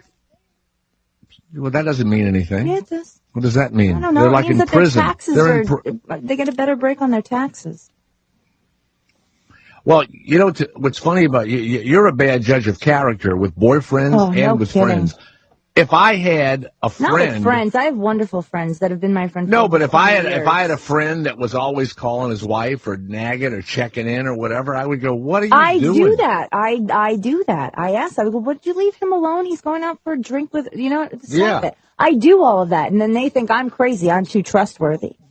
Doesn't make any sense. Oh, they don't trust the guy. I didn't understand that. You mean the guy's what? Yeah, doing but for no reason. Right.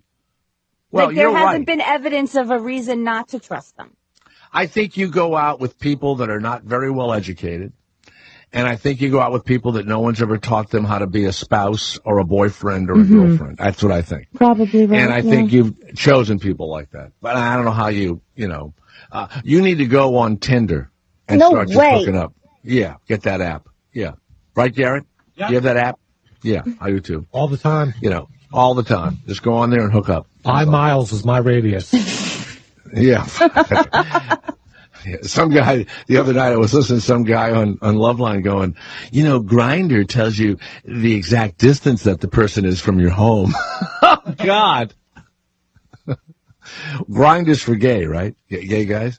Yes. Gay women, whatever. And then Tinder is, By the way, it just seems like that is a recipe to be raped and murdered, right? Tinder. That's just, It's scary, oof, That's creepy. Really creepy. Let's go to Chris of New York. Yes, Chris, go ahead. Yeah, hey, Jay. How you doing? Good. Hey, it's my birthday today, so I wanted to see if we could do it around the horn, and you guys... Get rid of him. Get rid of him. Get rid of him. No interest in your birthday? I don't care about my birthday. Good God. But your birthday bash we care about. No. That's an anniversary. Oh, sorry. Yes, anniversary. That's celebration. You know what that's celebrating? Me entertaining millions. Okay? All right? The sad thing is most of the time these kind of things are thrown for you. I have to throw my own. With the help of... And do my own bragging. Yeah. Yeah. I have my own... Think about that. I have to stand up there and say, I'm here celebrating my own career. Okay? There's no demand for this. There's no management asking me to do it. No one. There's no group of individuals. There's no Radio Hall of Fame. There's no nothing. No nothing. I'm doing my own thing. My own award show. Okay? All right. Yeah. That's all. Who's going to host it? I mean, Howard at Jimmy Kimmel. I'm going to host it. Oh. It's about me. Any bands? I think Slash showed up. I'm going to have... No, I'm going to have the Zambonis will be there. Nice. JT and his band, will be there. Big. Yeah, that's pretty big. I don't have to fly him in. I don't know how it's expensive. And then those teenagers that all have different diseases, Tourette's. Yeah, that group. And then who else will perform? Kevin Meaney, of course, he's right there. I'll try and do it when Bobby Slayton is in town. That's all. Shuley, I know Shuley, he'll do it. So it's actually no one special. It will be so wonderfully unspecial. And, pizza. That's it. Pizza. And I'll charge, $10 for autographed pictures. That's all. Have the little booth. Yeah. Hey, we ought to get that machine that takes pictures of you like we have in the lobby. The photo machine. Yeah, like weddings. That's a good one. We'll make money on that one. We'll make money on it. I want to bring in a pinball machine. Let them play pinball. We make money on that. Anything to make money on. Jim, you're in Tulsa now. You're on the Jay Thomas Show. Yes, Jim, go ahead. Jay, how's your health been, baby? I'm fine, thank you. That's good. We're keeping you always on top where you belong. Look, Christina and these other people that think that they have to nag somebody, like her friends. Her friends are sick and needy and desperate. Yes, that's right. If you trust somebody, you trust them until there's a reason to not trust them. And you don't have to go overboard with nagging to find out where they are and what they're doing or something like that. I'm a private investigator. I deal with this a lot. A lot. Now, you have to sit outside of a person's home, and then you follow them to see if they're going to go off to be with another man or another woman. What would you say the percentage of people, let's say 100 people hire you, what's the percentage of people that are screwing around as opposed to the ones that aren't? Well, first of all, you got to get down to how you define screwing around or infidelity. To some people, they have these cyber affairs, emotional affairs where it's all by text and online. Yeah. And the person doing it doesn't feel like it's cheating because they're not slipping it in. Right. There's no physical contact, so it's not cheating. Right. And now, do they talk online about sex? Do they say, I wish I was with you and rubbing your penis, and I wish your head was between my legs and all that? Oh, yeah. Oh, yeah. Well, that's bad. That's bad. And they do the, Garrett, I just got a 2-ton hard on just now. Like the video chats, like Skype and stuff like that. Oh, God. What's interesting is, not everyone has a laptop or an iPad or whatever. Some people still have these good old-fashioned PCs sitting there on the desk. Mm-hmm. And so you put a camera over their shoulder. You hide a camera. You mean you go, the wife or the girlfriend let you in the house, and you put a camera in the guy's office or the woman's office, unbeknownst to that person. So at 4 a.m, when they go down there and they get on the internet and you've bugged their room, is that against the law? The person living there actually installs the camera with, maybe some direction and stuff like that, because they're in everything. Smoke detectors, air fresheners, you name it. Coffee cups. Coffee cups like you see. Now, do you sell the equipment? No. We will, on occasion, we'll loan it out to somebody, but then, it's like 3 times our cost is your deposit, because a lot of people get diarrhea of the mouth. They can't keep their mouth shut.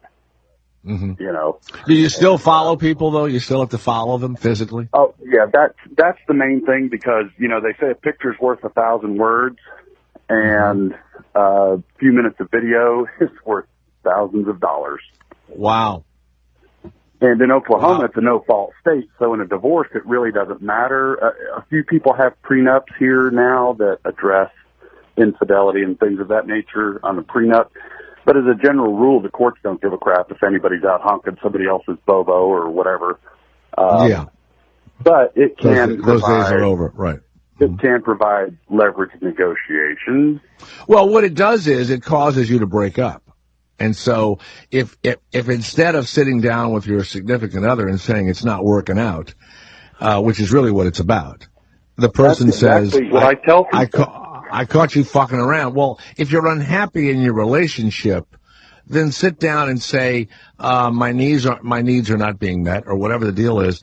I read the other day that over half the women, not men, that were in an adulterous relationship said they were happily married. Yes. How about that one, Christina? That sounds about right. The women are happily married, and they're catching a little, the heat has gone out of the relationship, so they're catching a little penis on the side. See? Yeah. And but all these people, they say, well, and I tell them when they call, as soon as they start kind of saying, your options are, you could spend the money with us, spend the money with a counselor for both of you to go and try and get things back on the track, right, or just go see a lawyer, right, and divorce them, or sit back and keep doing what you've been doing. Because in my experience, keep doing what you've been doing, you'll keep getting what you've been getting. What a love story, Garrett. What a love story we're hearing. Right before Valentine's Day. Give this man some Sherry's Valentine's Day is big business for PIs. It is? Oh, man. Oh, yeah. Oh, yeah. You mean the man or the woman want to catch you going out with the significant other because you're almost forced to do it with the girlfriend or the boyfriend and then deal with your it's significant Valentine's other. Day. It's Valentine's Day. I have to get my wife a $150 ring from the discount jewelry store, but then I've got to get my girlfriend that I'm slicing on the side. Yeah. $500 or $600 earrings, and I've got to take them to her. I mean, it's the holiday of romance. Sherry's Berries $50 gift certificate for you, Jim. I'm sorry? What a wonderful we're going to give you a $50 gift certificate to Sherry's Berries because of this incredible love story that you've shared with us. Yeah. Congratulations. Yes. Yeah. I've never won anything in my life. Well, you won't hear this on terrestrial radio. We're a private investigator who is going to break up marriages and break up all sorts of wonderful. I don't break anything up. Yeah, you do. You're no good. I am merely a casual observer. No, you're not. With a very good camera.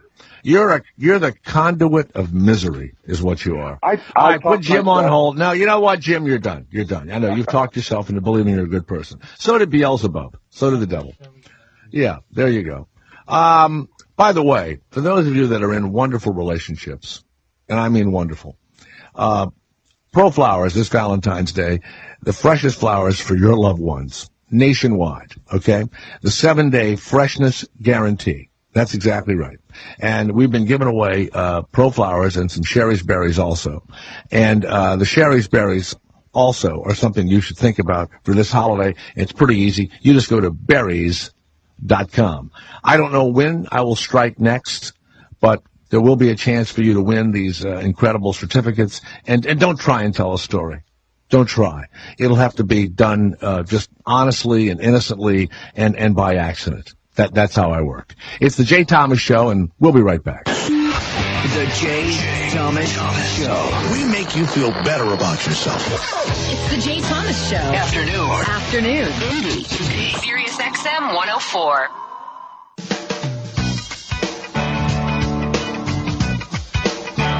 It was a play, and it's now a movie out there called Charlie Victor Romeo, a really disturbing film. It is literally actors playing out the final cockpit moments of, I believe, a half a dozen plane crashes. And we'll have the writer, directors, and producers coming in a few minutes. And, man, I'm telling you, Christina watched it. I've watched a little bit of it. It is disturbing. It is really, really disturbing and frightening. And the professionalism as they're heading down. Mm-hmm. And we'll talk to the guys. And my question is, what makes you even want to make this kind of a movie. You know, it's like, I don't want to hear the recordings. You know, I don't want to think about crashing. Well, yeah, but you could say the same thing about Schindler's List. You know? I wouldn't make that movie either, I don't think. I don't know. I'm kind of really fascinated by it, though. I would never make a movie about a child dying. I couldn't do it. I don't even know how people write them, you know. Let's go to Alex with some gavel-to-gavel coverage of what we talked about earlier. The Stand Your Ground, the guy blows away 4 kids, kills one of them at a stop. Alex, yes, what's happening in that trial? That guy's going to go to jail for life, isn't he? Hopefully. Well, the jury just started their deliberations. Yeah. And the prosecutors are the same prosecutors that were on the George Zimmerman case. Oh, boy. And they were out-lawyered again. Oh, come on. They were. You know, yesterday was the highlight when the defendant took the stand. Yeah. And they are just not used to cross-examining a defendant because they never take the stand. And the cross-examination of him was awful. It was just amateurish. And he had a very good defense attorney. And the races all over this case. And it's predominantly a white jury. And I think he's got a shot of at least being convicted of just the lesser counts. Wow. They charged Didn't the girlfriend, didn't the fiance say that, didn't she say he wasn't, that wasn't exactly the story? She, you know, kind of turned on him a little bit when she got on the stand? She turned on him 100%. And it's kind of interesting. He's been in jail all this time for the last 15 months. Yeah. He sent a letter to her trying to influence her testimony saying, sure, I told you about the shotgun they had in the car. And her testimony was, he never told me that they had a shotgun in the car. Yeah. You know. Are they? I would imagine that their relationship has been strained by this murder trial. You know, is she still his fiance? Well, he's been in jail for the last 15 months, so I mean, can't be too close. But they're both lushes, using an old term. They're drunks. Yeah, absolutely. They brought rum to their hotel. This happened, they were in Jacksonville for his son's wedding, a son that he has seen 3 times in the last 15 years. Uh-huh. And he was drinking rum and cokes at the reception, and then after they leave the reception, they stop at this convenience store to pick up white wine to bring back to the rum that they already have in the hotel room. And here comes the black kids playing loud music with the bass going crazy. He parked so close to those kids that he couldn't open his door. That's how close he parked to them. It's just, to me, an indication of he was tipsy, to say the least. Boom. Hey, man, you see that bitch? She got a wet ditch, and I'm going to put my shovel in her mud. Other witnesses like that rap? That's a good one, huh? I love that. Yeah. Look at that ditch. I'm gonna put my shovel in. I'm gonna put my shovel. Yeah. Ooh, hey, see that bitch with the big wet ditch? I'm gonna put my shovel in her mud. Yeah, I'm middle-aged MC. Yeah. I just swallowed the big blue V. That means I'm gonna have a big old hard PP. Yeah. And it's just for your little PP, my girl. Yeah. There you go. All right. Alex, thank you very much. Gavel to gavel. Stay where you are. It'll be horrifying when you come back. Horrible.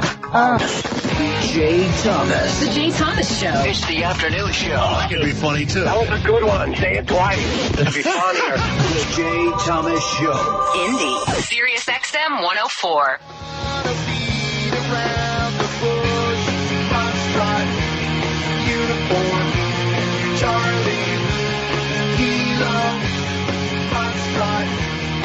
The guys from Charlie Victor Romeo will be in the studio back here in New York in a few minutes, right? They're here now.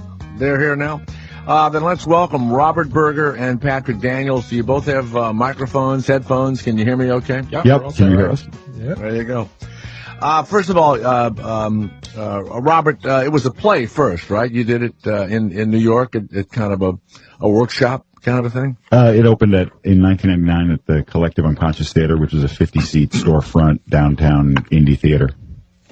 And you sat down and you said, let me think of the most horrifying thing I can figure out to frighten a 99-seat theater out of its fucking wits. And, hey, plane crash. I mean, how do you, this is something I avoid at all costs, even thinking about. So what made you want to do it? Well, at the time, we weren't really thinking about ways to scare people. One of the other creators of the play, Irving Greger, and I were having a conversation about what does reality programming mean in 1999. At that time, you're talking about Cops, you're talking about American Gladiator. And in that discussion, we sort of came up with this idea of using the cockpit voice recorder transcripts that come out at the end of an investigation to put them on stage in a sort of documentary theater style presentation, which is a kind of theater that was just sort of beginning to become popular at the time. Mm-hmm. Did you know that years ago, I had actually done the voiceover for a show, I think Fox ran it, called Why Planes Crash. Have you ever seen that? Yeah. And it was reenactments, and after a while they didn't run it long, I don't think, because I think they showed the bloated bodies of what happens when the people go down and all that, and they talked about why the planes crashed and all, and not that it didn't have good ratings, they were just sickened by the thing. So, Patrick, listen, when we hear about a crazy comedy, we always go, what kind of pot were you guys smoking? When I hear about Charlie Victor Romeo, which is well done, and it in its documentary style and its realism and everything else, but seriously, I want to say, were you smoking a joint and said, hey, let's do one about plane crashes and what they really say right before they die. We were into all kinds of things, and part of the problem is that we were trying to figure out a way to be more serious about what we were doing, because all the things we've been producing up until that point were sort of improv-based. We put up a show maybe once, maybe twice, and then on to the next thing. And speaking for myself, I was kind of chafing at that and looking for something that we could focus on a little more seriously. Mm-hmm. When Bob and Irvin came to me with this idea, it was midday, sort of 3 o'clock in the afternoon, so I wasn't anywhere there yet, but it was definitely, immediately obvious that this was a serious, compelling idea for something to work on. One of the things, and Garrett, we have a little audio from it, and we will not ruin the whole movie for you, but you use the same 6 actors, right? And before people watch it, explain how you use the 6 actors, and it's a mixture of voiceover and acting. So Robert, explain it to people before they go out and download it or go to Netflix or whatever. Sure. Well, I mean, the thing about the piece that we really wanted to capture when we made it into a film, I mean, the play has been around for almost 15 years now, and toured all over the United States and some internationally. And the thing that we really, really wanted to capture successfully with the film is to capture the energy of the live performance. And so the film was shot in 3D in front of live audiences while it was in performance in New York City in the summer of 2012. So what you see when you see the film, if you're seeing it in a theater with the 3D and the 5.1 surround and all of that, what you're seeing is the closest that we can give you the actual theatrical experience of seeing the play. And so what you're going to hear in a second was recorded live in performance on stage. Okay. Number 2 engine blew. Severe shudders and vibration through the airplane when it blew. When we tried to pull the throttle back on number 2, it wouldn't come back. It was frozen. We shut it down, turned off the fuel on the engine, put the fire handle on it, and we've only been able to haul. There's a small airport at 12 o'clock at 7 miles. The runway is 4,000 feet long there. 9,000 feet, and we're trying to put into Sioux City.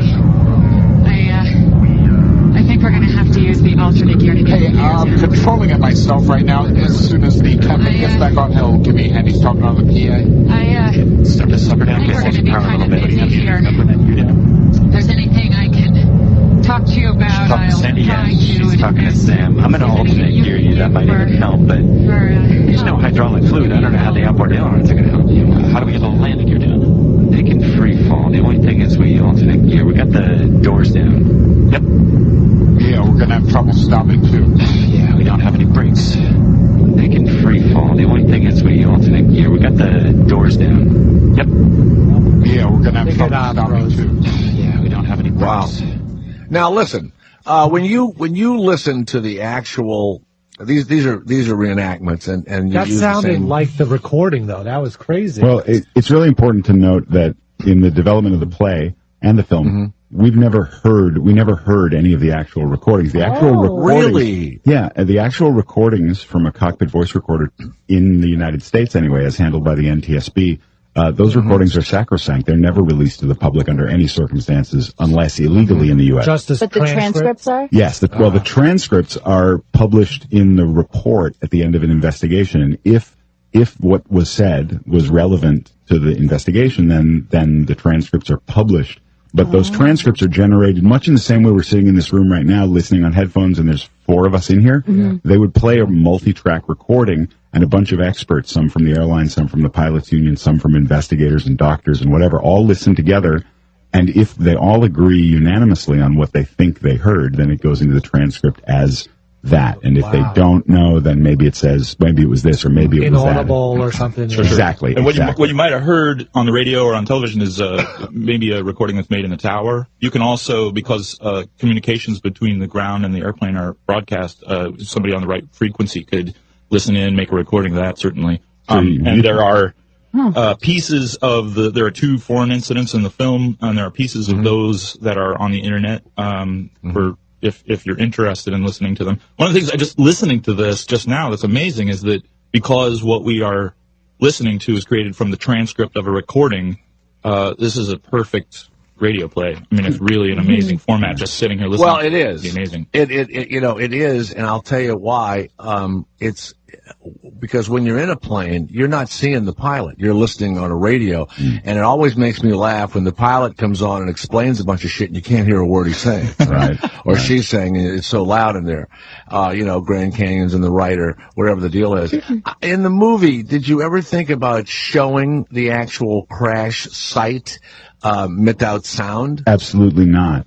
Intentionally not. I mean, the big difference between Charlie Victor Romeo as a piece of theater and as a film, and how, what airplane emergencies mean to people like us, lay people out there in the world, we really wanted to get away from what regular people think about these things, how we hear about them on the news, what we see on the television news, or how, what's the difference between the High and the Mighty, or Airport 75, or Airplane, or how the world of aviation is portrayed in popular culture, against what we could approach what it really is like at a time of crisis, because what it is really like isn't what people expect, right? And and that's what makes I'm sorry. Yeah, I thought Flight should have been the best movie of the year last year, and I thought it was really well done, and the crash and what he did and everything else may have been, impossible to do or whatever, but here was a drunk cocaine addict, and in crisis, we're all sober all of a sudden, right? And what I think you do prove also is, and I've been in planes where shit was going down and we landed and we were okay, but my brother and my dad, who were the pilots, they weren't saying, we're going in, we're going to die, we're going to crash. They were doing everything to square us away before, because they're landing, they're not crashing, they're landing. Yeah, nobody in the that's exactly right. They're landing, they're not crashing. And that's, and just like you just said, Jay, when we're all going to be in crisis in our lives, and maybe that's going to be, your kid falls down and cuts themselves in a park and you got to rush into the hospital and get stitches, or maybe you're on the phone with your mom trying to help her get her Wi-Fi on her laptop working, and you're struggling with that technical problem under a lot of stress for a long time, and you just don't realize that the switch on the side of the laptop turned the Wi-Fi off for 2 hours. But we're all going to get in kinds of crises in our real life, and the thing is so amazing about this content is that the crisis that you and I get into in our regular life, driving in a snowstorm or having an accident happen to us and we have to do something, the crisis where you have to react, how you do that is a heck of a lot closer to the way professionals in an airplane cockpit do it. It's just that they're professionals. They have training. They know what they're doing, and their stakes are much higher. And the stakes are much, much higher. But, I like the idea that it shows this community as sort of everyman, builds a little bit of a bridge between lay people like us and those people behind the door at the front of the airplane, When you were in rehearsals, and it's been a play for a long time, did the actors ever cry or get upset and you'd have to stop rehearsal because you know that all these people died? And usually in any kind of recording where you hear a tragedy, it just ends. It just click. It's over. The stuff is. Sorry, go ahead. Yeah. You got the same thing here. Yeah, it's really moving material, but when we're working on it, either in rehearsal or performance, it's coming so fast and furious, and there's so much going on in the process of putting on the play or in the process of shooting the film that it's sort of like being in an emergency situation your own self, and so you don't really have time to get emotional about it exactly. I mean, after each performance of the play, historically, we've done sort of a talk back with the audience or whatever, and that's a little bit of a decompression. And certainly when we're, standing around waiting to go on stage, hanging out backstage waiting, there's a sort of a focus and a concentration that, paying attention to what's going on out there. But I mean, speaking for myself, the most emotional I get is completely out of the realm of the film set or the theater set back at home when I'm sitting by myself thinking about it. And I don't have actually something to do, because it's when you're inactive and when you're able to think about it that you get stressed out and emotional. Well, I mean, to add to that, we've been incredibly honored to have, for example, Captain Haynes, who was the pilot of the last one of the scenes depicted in the film, the last one, which was United 232 in Sioux City, Iowa in 1989, came to see the play in a 50-seat off-Broadway theater on the Lower East Side. And I was the only one in the company. That was in 1999, 2000. I was the only one. I was the only one in the company that knew that he was attending the play. But after the play, and sort of meeting him and introducing him to the cast, and realizing that something that we made achieved his awareness to the point where he had a friend send us an email and ask if he could come to the performance, and to actually have something that we made reach out to one of the participants, especially that guy, was definitely something that moved me incredibly emotionally. It was one of the many very powerful emotional experiences connected with this project. He subsequently went out on tour with the play. Come on. Seriously. He did? Well, the thing about performing arts in America is that, if you want to take something like this on tour, you're going to play in performing arts centers, you're going to play at university theaters, and those are nonprofit. It's not like ticket sales or what's driving the thing. So one of the sponsors for our performing arts tour was actually several, were the National Patient Safety Foundation, the Institute for Healthcare Improvement, American College of Physician Executives, a bunch of healthcare organizations fighting medical error and using Charlie Victor Romeo as a stepping off point for discussions about culture and preventing errors.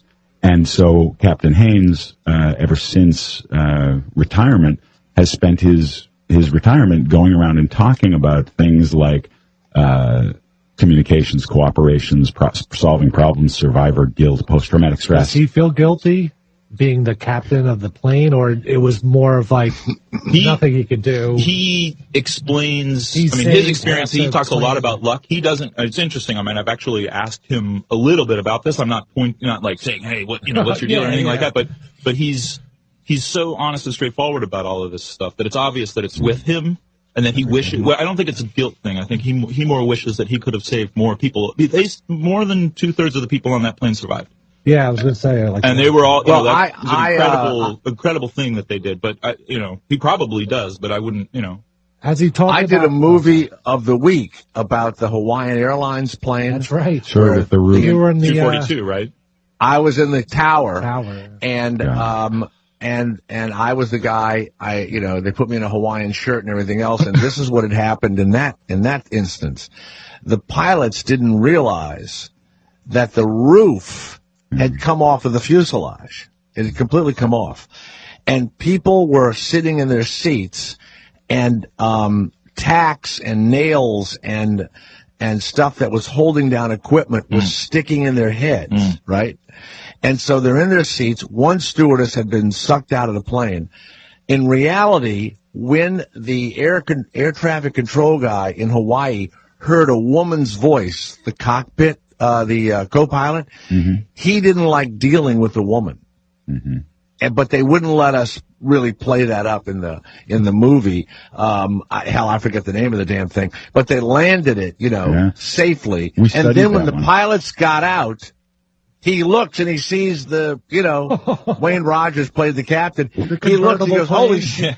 Yeah, the whole top of the plane is off, Yeah, that was one that we looked at when we were thinking about what was going to be in the play. The cockpit voice recorder for that one is trouble because it's very loud. And there's not a lot really to make hear. out what they're saying.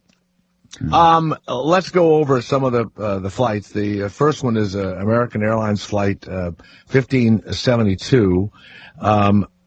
The crew had incorrectly set the altimeter. This also happened in Charlotte, North Carolina, where the crew was just talking away, and they had left Charleston, which is sea level, right? They were landing in Charlotte. I was a disc jockey years ago in Charlotte, and they were talking, but they'd set the altimeter incorrectly, and so they were 800 feet above sea level, right? But their altimeter was showing sea level, and they just laid it down in the trees, and that's basically what happened in your first one. It was the crew that set the altimeter incorrectly after the engines began sucking the trees in. That's what outdated setting. Well, I mean, the thing about it is that we're, I don't necessarily feel all that comfortable explaining the why these things happen, because the why they happen isn't necessarily why we put them in the piece in the first place, but, because more than anything, we want to make sure that people understand that things like human error or pilot error, so-called, in the media is never as simple as I locked the keys in the car. And the weird way that complicated systems, including live radio broadcasts. I used to be a cameraman for CNN doing live television.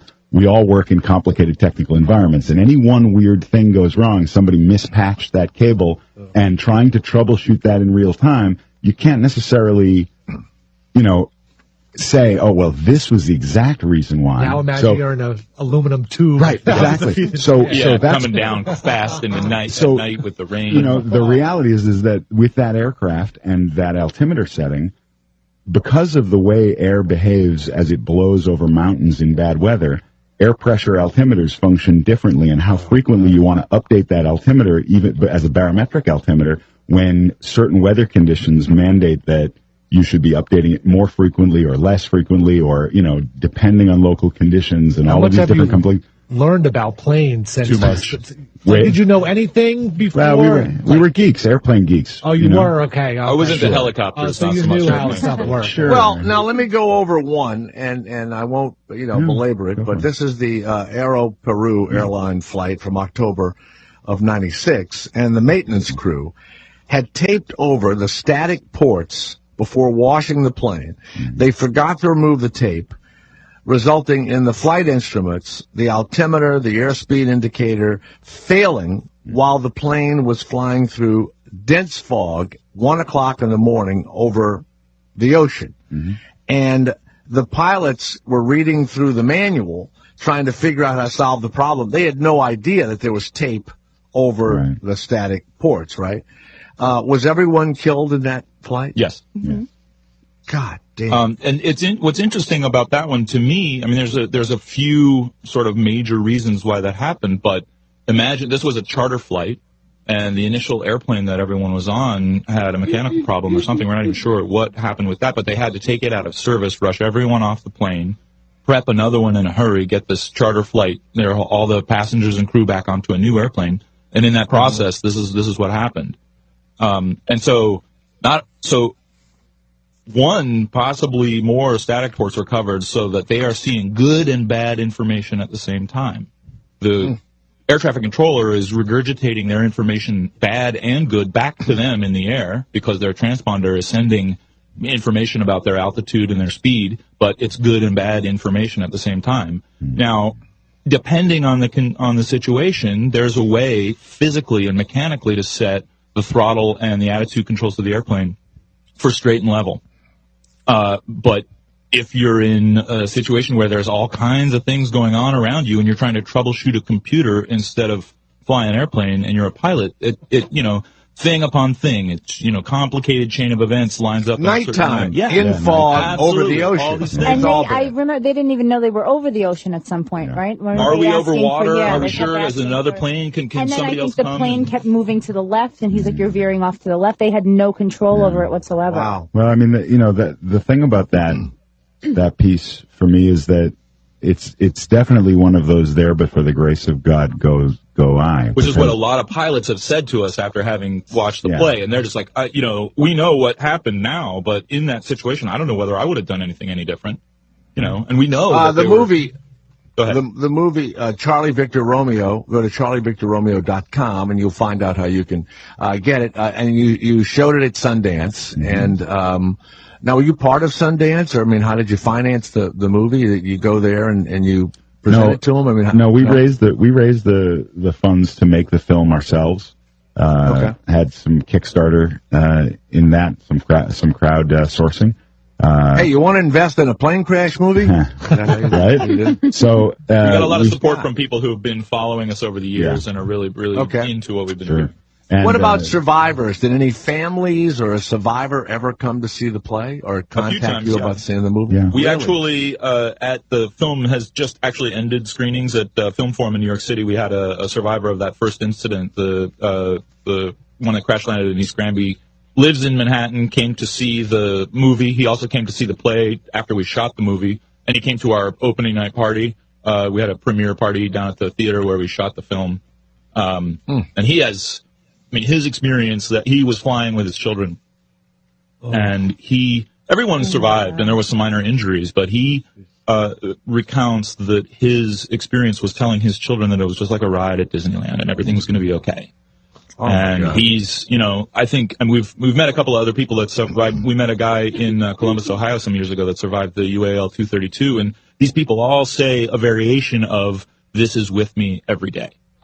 A day doesn't pass that I don't think about this. And they have different ways of sort of, being able to handle that experience, but it's present in their psyche or whatever. I think one of the challenges of working with documentary, any kind of documentary, you sort of, your reach to tackle a subject that's really complicated and difficult and personal and perhaps tragic for people, you have to be engaged and willing to engage with anybody that has any question about who you are or what you did at any time. And over the years, we've had that happen over and over again. And ultimately, that's, one of the incredibly rewarding, because people don't, they hear about some play about airplane accidents or now some movie, and have no, they don't know from where. Oh, they're like, what the hell are you doing? Yeah, exactly. Well, exactly. You know so what? I'm going to go back again. Answer. Why did you not want to show the horrifying aftermath, even of the ones where the people lived? Why did you not want to show that? Because as somebody who's been a cameraman at a horrible plane crash tragedy, Flight 800, I spent 10 weeks working on that. And the thing is that the media does a great job of communicating the emotional power of anything like this with a picture, with pictures of victims' families horrified and crying, with pictures of wreckage, with pictures of things like that.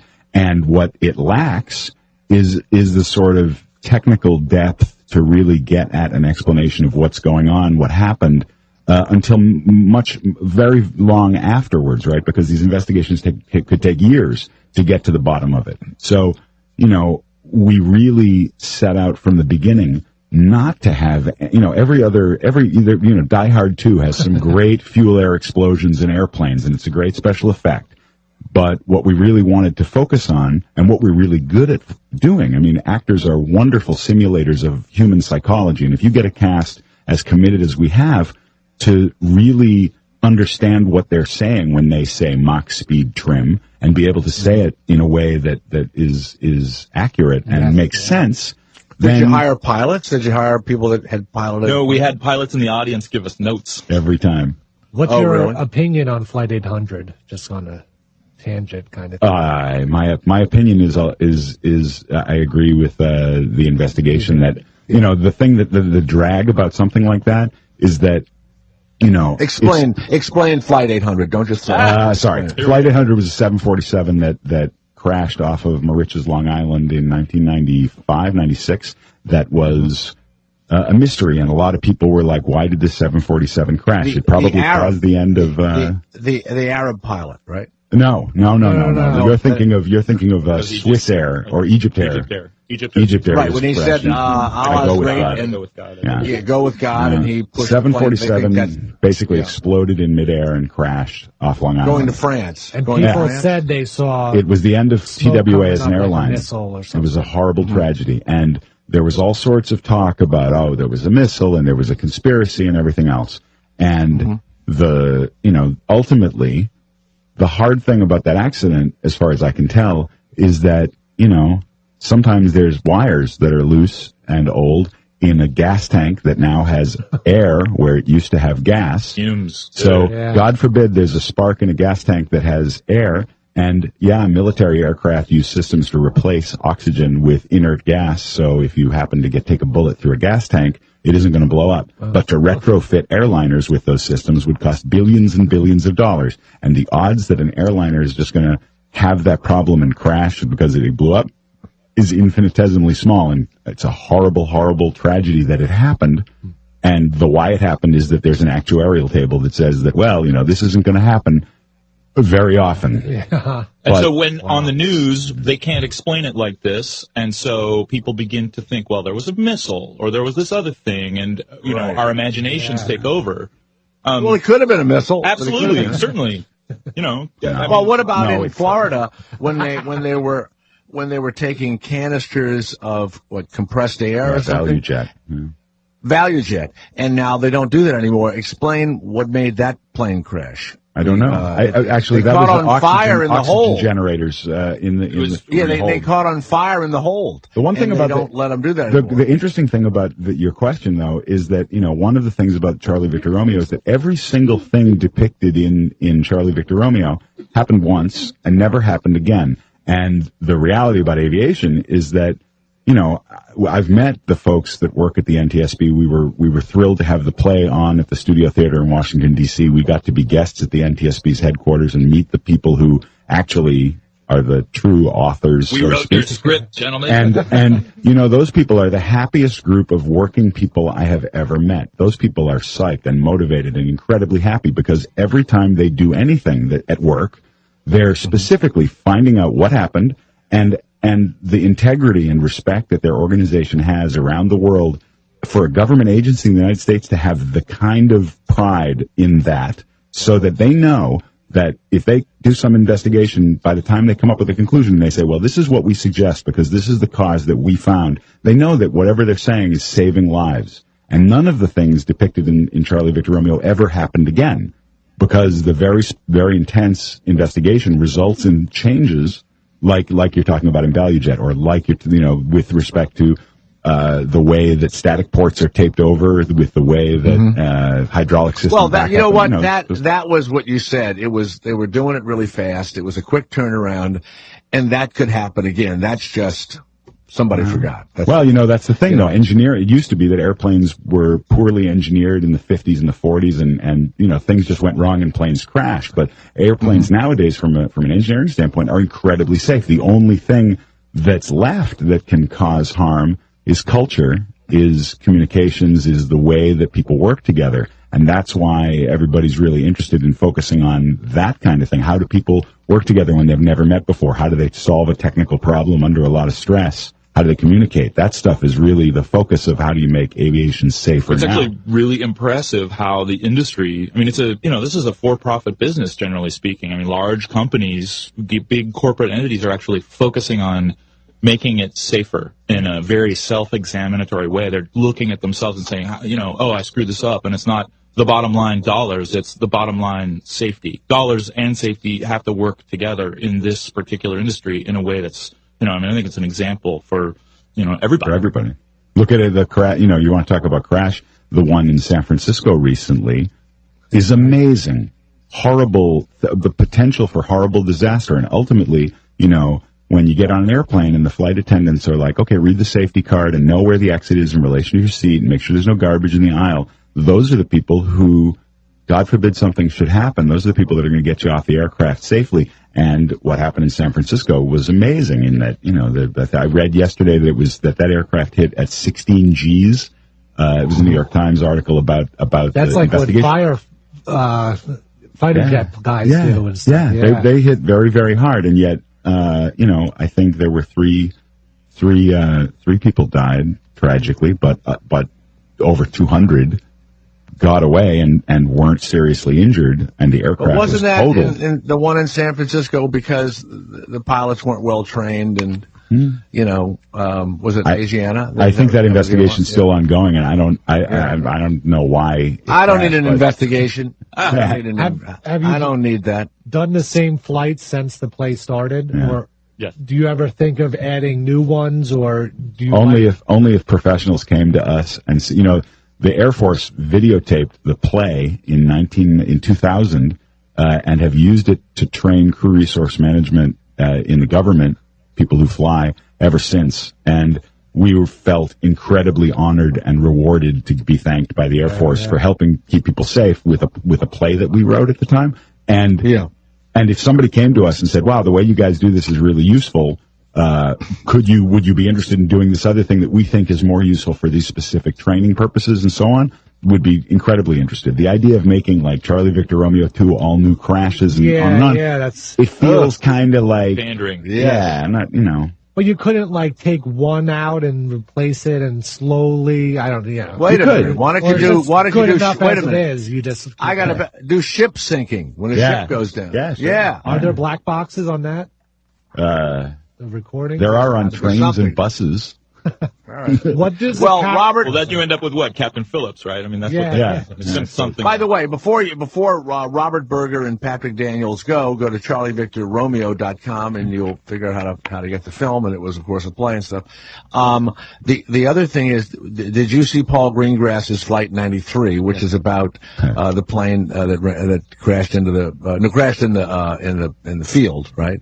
A buddy of mine, David Rossi, an actor. Hey, I know David. I know David Rossi. He's our buddy's uncle. Yeah. Wow. Oh, okay. Well, I met cool. David Rossi when I was in high school at the Virtue Theater Festival. He was working up there. Yeah, David and I've been awesome. Yeah, we've been friends forever. Wow. And the thing is that he spoke to the brother of the guy he played in the movie and stuff. And so you have all of those telephone conversations, right? You have all those cell phone conversations, which, by the way, they told the cell phones didn't work.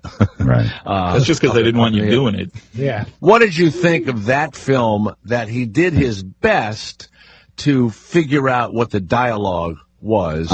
And was there, I mean, I don't know if they used any transcripts or whatever from the cockpit. I don't know if those have ever been released. We're all huge fans. We're all huge fans of Paul Greenglass's work, and watching films like Bloody Sunday was part of putting this together before the film United 93 happened. We got to audition for the film. He actually called us all in to audition because he knew about the play. And Bob actually has a credit in that film. Yeah. Oh. At the very, very end, I had a very wonderful, interesting, long conversation about getting performances of psychological stress, really, really pitched psychological stress. And I was one of many people, I suppose, that Paul Greenglass spoke to and had conversations with. Is it green grass or green glass? Green grass. Green grass. Green grass. Green grass, right. And he also did Captain Phillips. Yep. Yeah, which is good. All right. Well, guys, thanks. One question: go have ahead, you guys ever Go slid ahead. down the slide on a plane? No. Never? Want to? No. Looking forward to it. Why not just put one out your window? Yeah. When a plane lands, don't you feel that 99% of the passengers go, whew, we made it? Yeah. No matter how many times. I signed the cross, and I'm not even religious. It's because before we're I back take in off. control of our lives again, because we can get up and walk out. Yeah, and to that point, the best thing to think about, and the reason that something like Charlie Victor Romeo makes you less afraid of flying, is that after you see something like Charlie Victor Romeo, you get on the airplane, walk down the jetway, and the flight attendant's like, welcome aboard, and you're getting on, and you look into your left. Pat and I like to sail, and if you're out on a boat going sailing, we're going to go out sailing in the harbor or something like that, you're not a passenger, you're in the crew. Grab that line, go make me a drink, whatever it is, you're part of the team. And once you see something like Charlie Victor Romeo and you look at those people who are working on the aircraft welcoming you aboard, you have a much better understanding of really when push comes to shove, it really helps to feel like you're part of the team. Read that thing. Notice where the garbage is, and keep the garbage out of the aisle.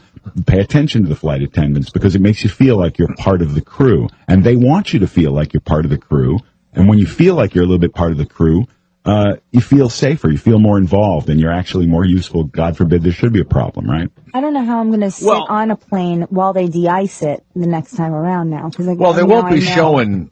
They won't be showing Charlie. No, there will not be an in-flight movie. I can't unsee it, Jay. I can't unsee it. World War Z is bad enough as an in-flight movie. Now, one thing, before we let you guys go, one thing that I learned from private pilots, I'm not a pilot, but my dad was, and my brother is they walk around the plane and check everything they can physically check and see and touch. And do you ever see commercial pilots walk around the jet?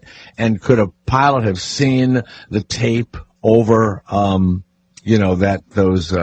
that was, that static port, the pitot tube. Yeah. It's possible that they could have seen it, but again, they were in a hurry to get out of there. there. Used the wrong color tape. The tape is supposed to be a bright colored, water soluble tape, and they used silver tape similar to the color of the fuselage. Oh, God. And these guys were in a hurry.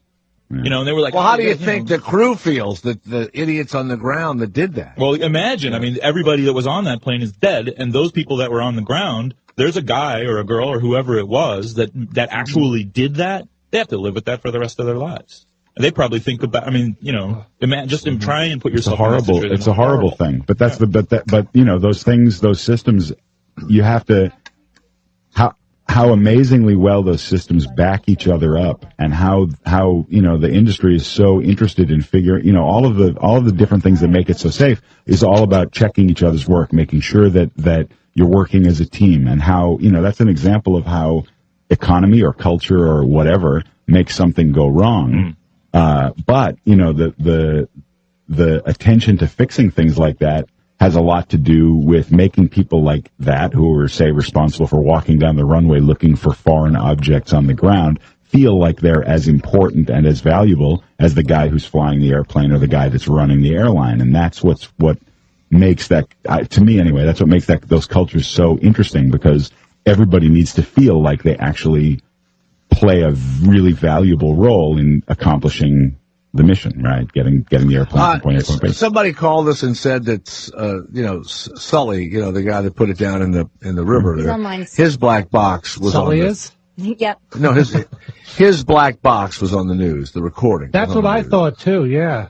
I thought I'd heard some recordings of the black boxes, but maybe I'm wrong. Well, I think that I know that they were never intentionally planned to be released under any circumstances. And I'm sure that sometimes these things are released in various ways. I know that there was a fair amount of argument about that with respect to 9/11 and other things, and that they were played for family members or some other thing. I remember seeing bits of the transcript in the newspaper a couple of days after that happened. I think probably, no one was killed in that incident, right? So it's possible that different kind of investigation. Oh, that makes sense. It's entirely possible that because this is the thing. When they first started putting these devices in airplanes, there was a huge hue and cry with the union, with the pilots. It was a privacy issue, and so they had to make concessions towards people's privacy about this. And so in Sullenberger's case, that's an amazing occurrence. What happened? Everything that happened that day.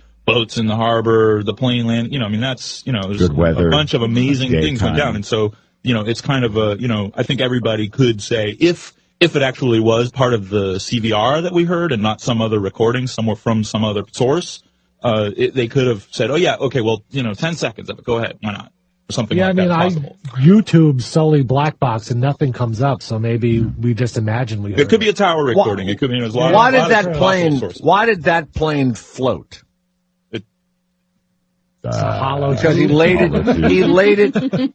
it down so softly, or luckily softly, something like floated. That. I mean, because I think most planes, and we've had crashes right outside of my studio here. There was a, it might have been Air Alaska.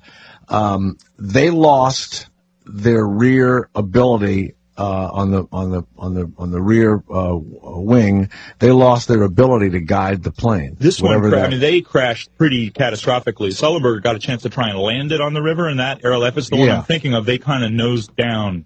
They turned over. They ran out of fuel. But they couldn't be saved. Right. They couldn't be saved. They just kept flying. Right. And they couldn't bring the damn plane down. The way that they came down in the water, though, in the ocean off the coast. Yes. Yeah. So, I think the attitude of the plane as it hit the water was, steep, like terrible. Yeah.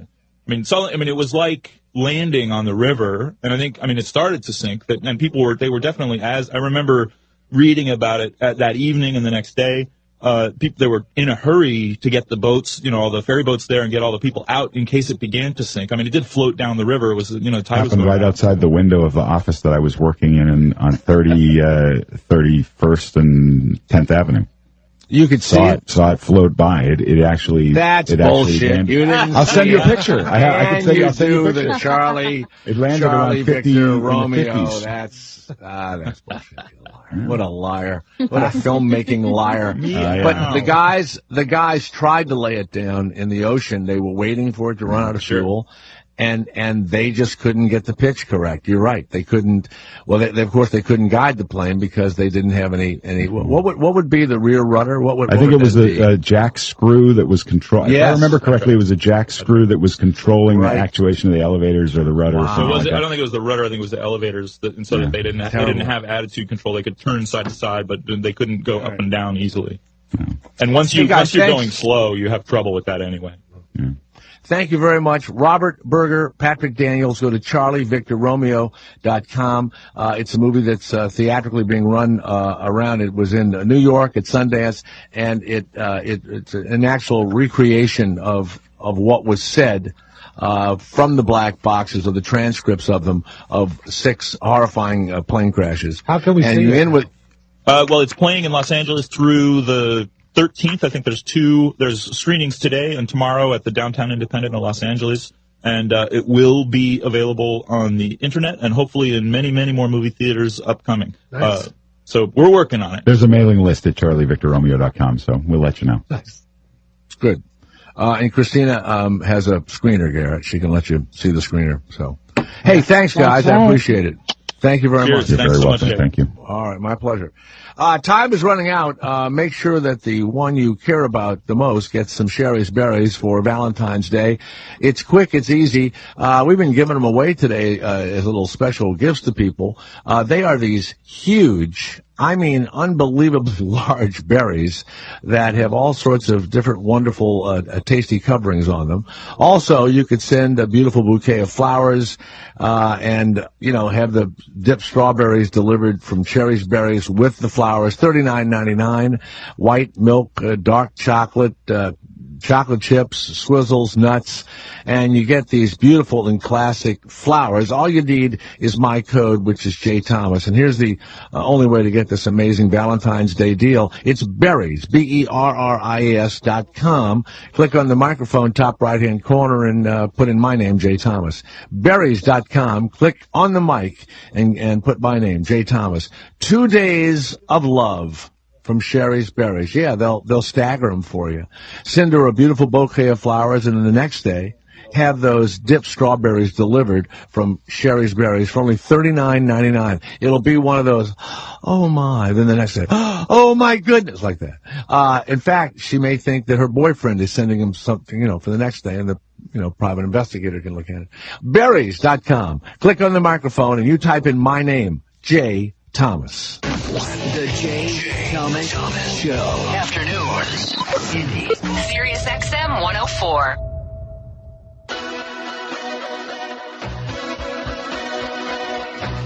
Wow. Yeah, you know what? I'm feel lucky when the plane lands. You're up there, you're relaxing and everything else, and especially if you're going cross country or somewhere long, and then, the thing starts landing, and man, you're just, you're glad you're alive, And they say a car is much more dangerous, and bicycles and everything else. Ira, how many plane trips have you been on, Ira the Weatherman? Just one, I believe, right? One time? You can't hear anything, Ira? What's the matter, Ira? Well, there's volume. Yeah. Got it now? Oh, the guy. Testing 1, 2, 3, Ira. Testing 1, 2, 3. Testing 1, 2, 3. All right. You know what, Garrett? We might have to go back to the black box recordings of this show to hear when the headphones didn't work. Ira, when you flew to visit your nephew or something in Atlanta. That's right. The only time you ever flew. Oh, yeah. And how did you feel for the first time when the plane lifted off, your first flight? How did you feel? What was it like? Oh, I felt kind of nervous. Yeah. Did you feel that tickling in your testicles like a roller coaster? No, I did not. You didn't feel that. You But didn't. By the way, did you know that a blue whale has 2-ton testicles? 2-ton testicles. Yeah. That. Isn't that something? That is something. That is something. So now you were nervous, but as the plane continued on, did you relax a little bit? Did you have a cocktail? Yes, I had a cocktail. Wonderful, wonderful. Now, you landed. 50 gallons of sperm. That's right. You landed, and you go to the party, and then a few days later, you got to get back on the plane again. Were you less nervous when you had to fly home? I was less nervous. Oh, good. Good. My mother, and now she rest in peace. Yes. She'd love to sit by a window. Microphone. Your mom would look out of the window, and you sat next to her in the aisle. Did you hold your mother's hand during the flight? Oh, yes. Was that for you or for her? For her, for me. Were you nervous and you held her hand, or was she nervous? No, I wasn't. I was nervous. She wasn't. Yeah. She's light flying. So, Garrett, you got a grown man holding his mother's hand as she enjoys, the great outdoors. Ira's got a tight handshake. Oh, he I does. can just imagine if he's nervous. It's his handshake. His nails. Oof. By the way, the grip he has on his wallet is the tightest grip any human being has ever. Oh, yes. Oh, yes. You don't ever want to try and open that wallet when Ira's, holding the wallet. I didn't know Ira got nervous. I got a song for you. Oh, he does. Oh, the weather outside is frightful. Yeah. Da, da, da, da. What happened? That's the end of those words. Da, da, da, da, da. Let it snow. Let it snow. It has Tonight, been. Jay, yes. We are going to get around 12 inches of snow. Oh, wow. Wow. Tonight? Oh, yes. That's crazy. I thought it was supposed to start tomorrow. Tonight after 12 o'clock, yeah, 2 o'clock in the morning. 2 a.m., 100% chance. That is and right. The weather out here has been, 65, depending on where you are, to 75 degrees with a light wind, and I mean, just ridiculously beautiful. Well, Jay, maybe we should fly down. Maybe we should take the whole show to California, and we'd enjoy it. I bet you would, but no, we're not doing that. No, we're not doing that. First of all, I need Garrett back in New York to run. There's no equipment here to run. I mean, I have a microphone and computers and all, but all the big equipment. Well, it would be a rest for Garrett. Oh, it would be a rest. Yeah. No, yes, it would. Rest for Christina. What about Kevin Meaney? Kevin Meaney. Yeah, okay.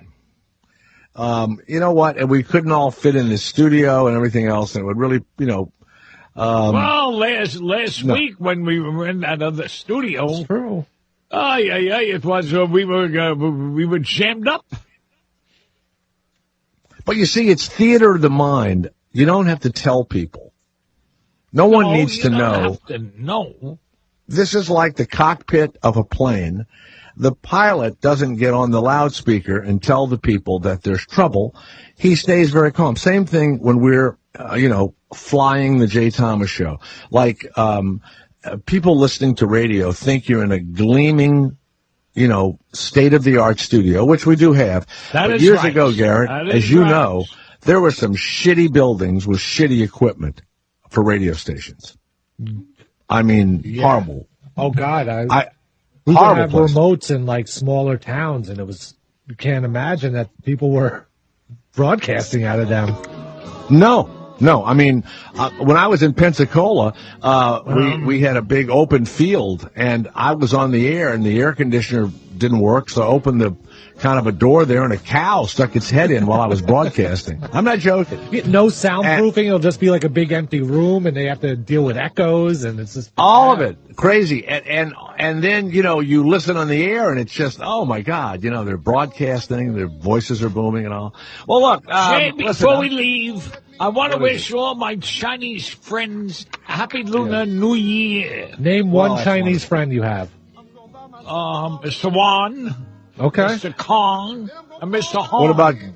What about Christina Wong? She a friend of yours? Christina Wong is a good friend of mine. Very good friend of yours. She's adorable. We'll be back like a bad Chinese meal tomorrow. Now listen.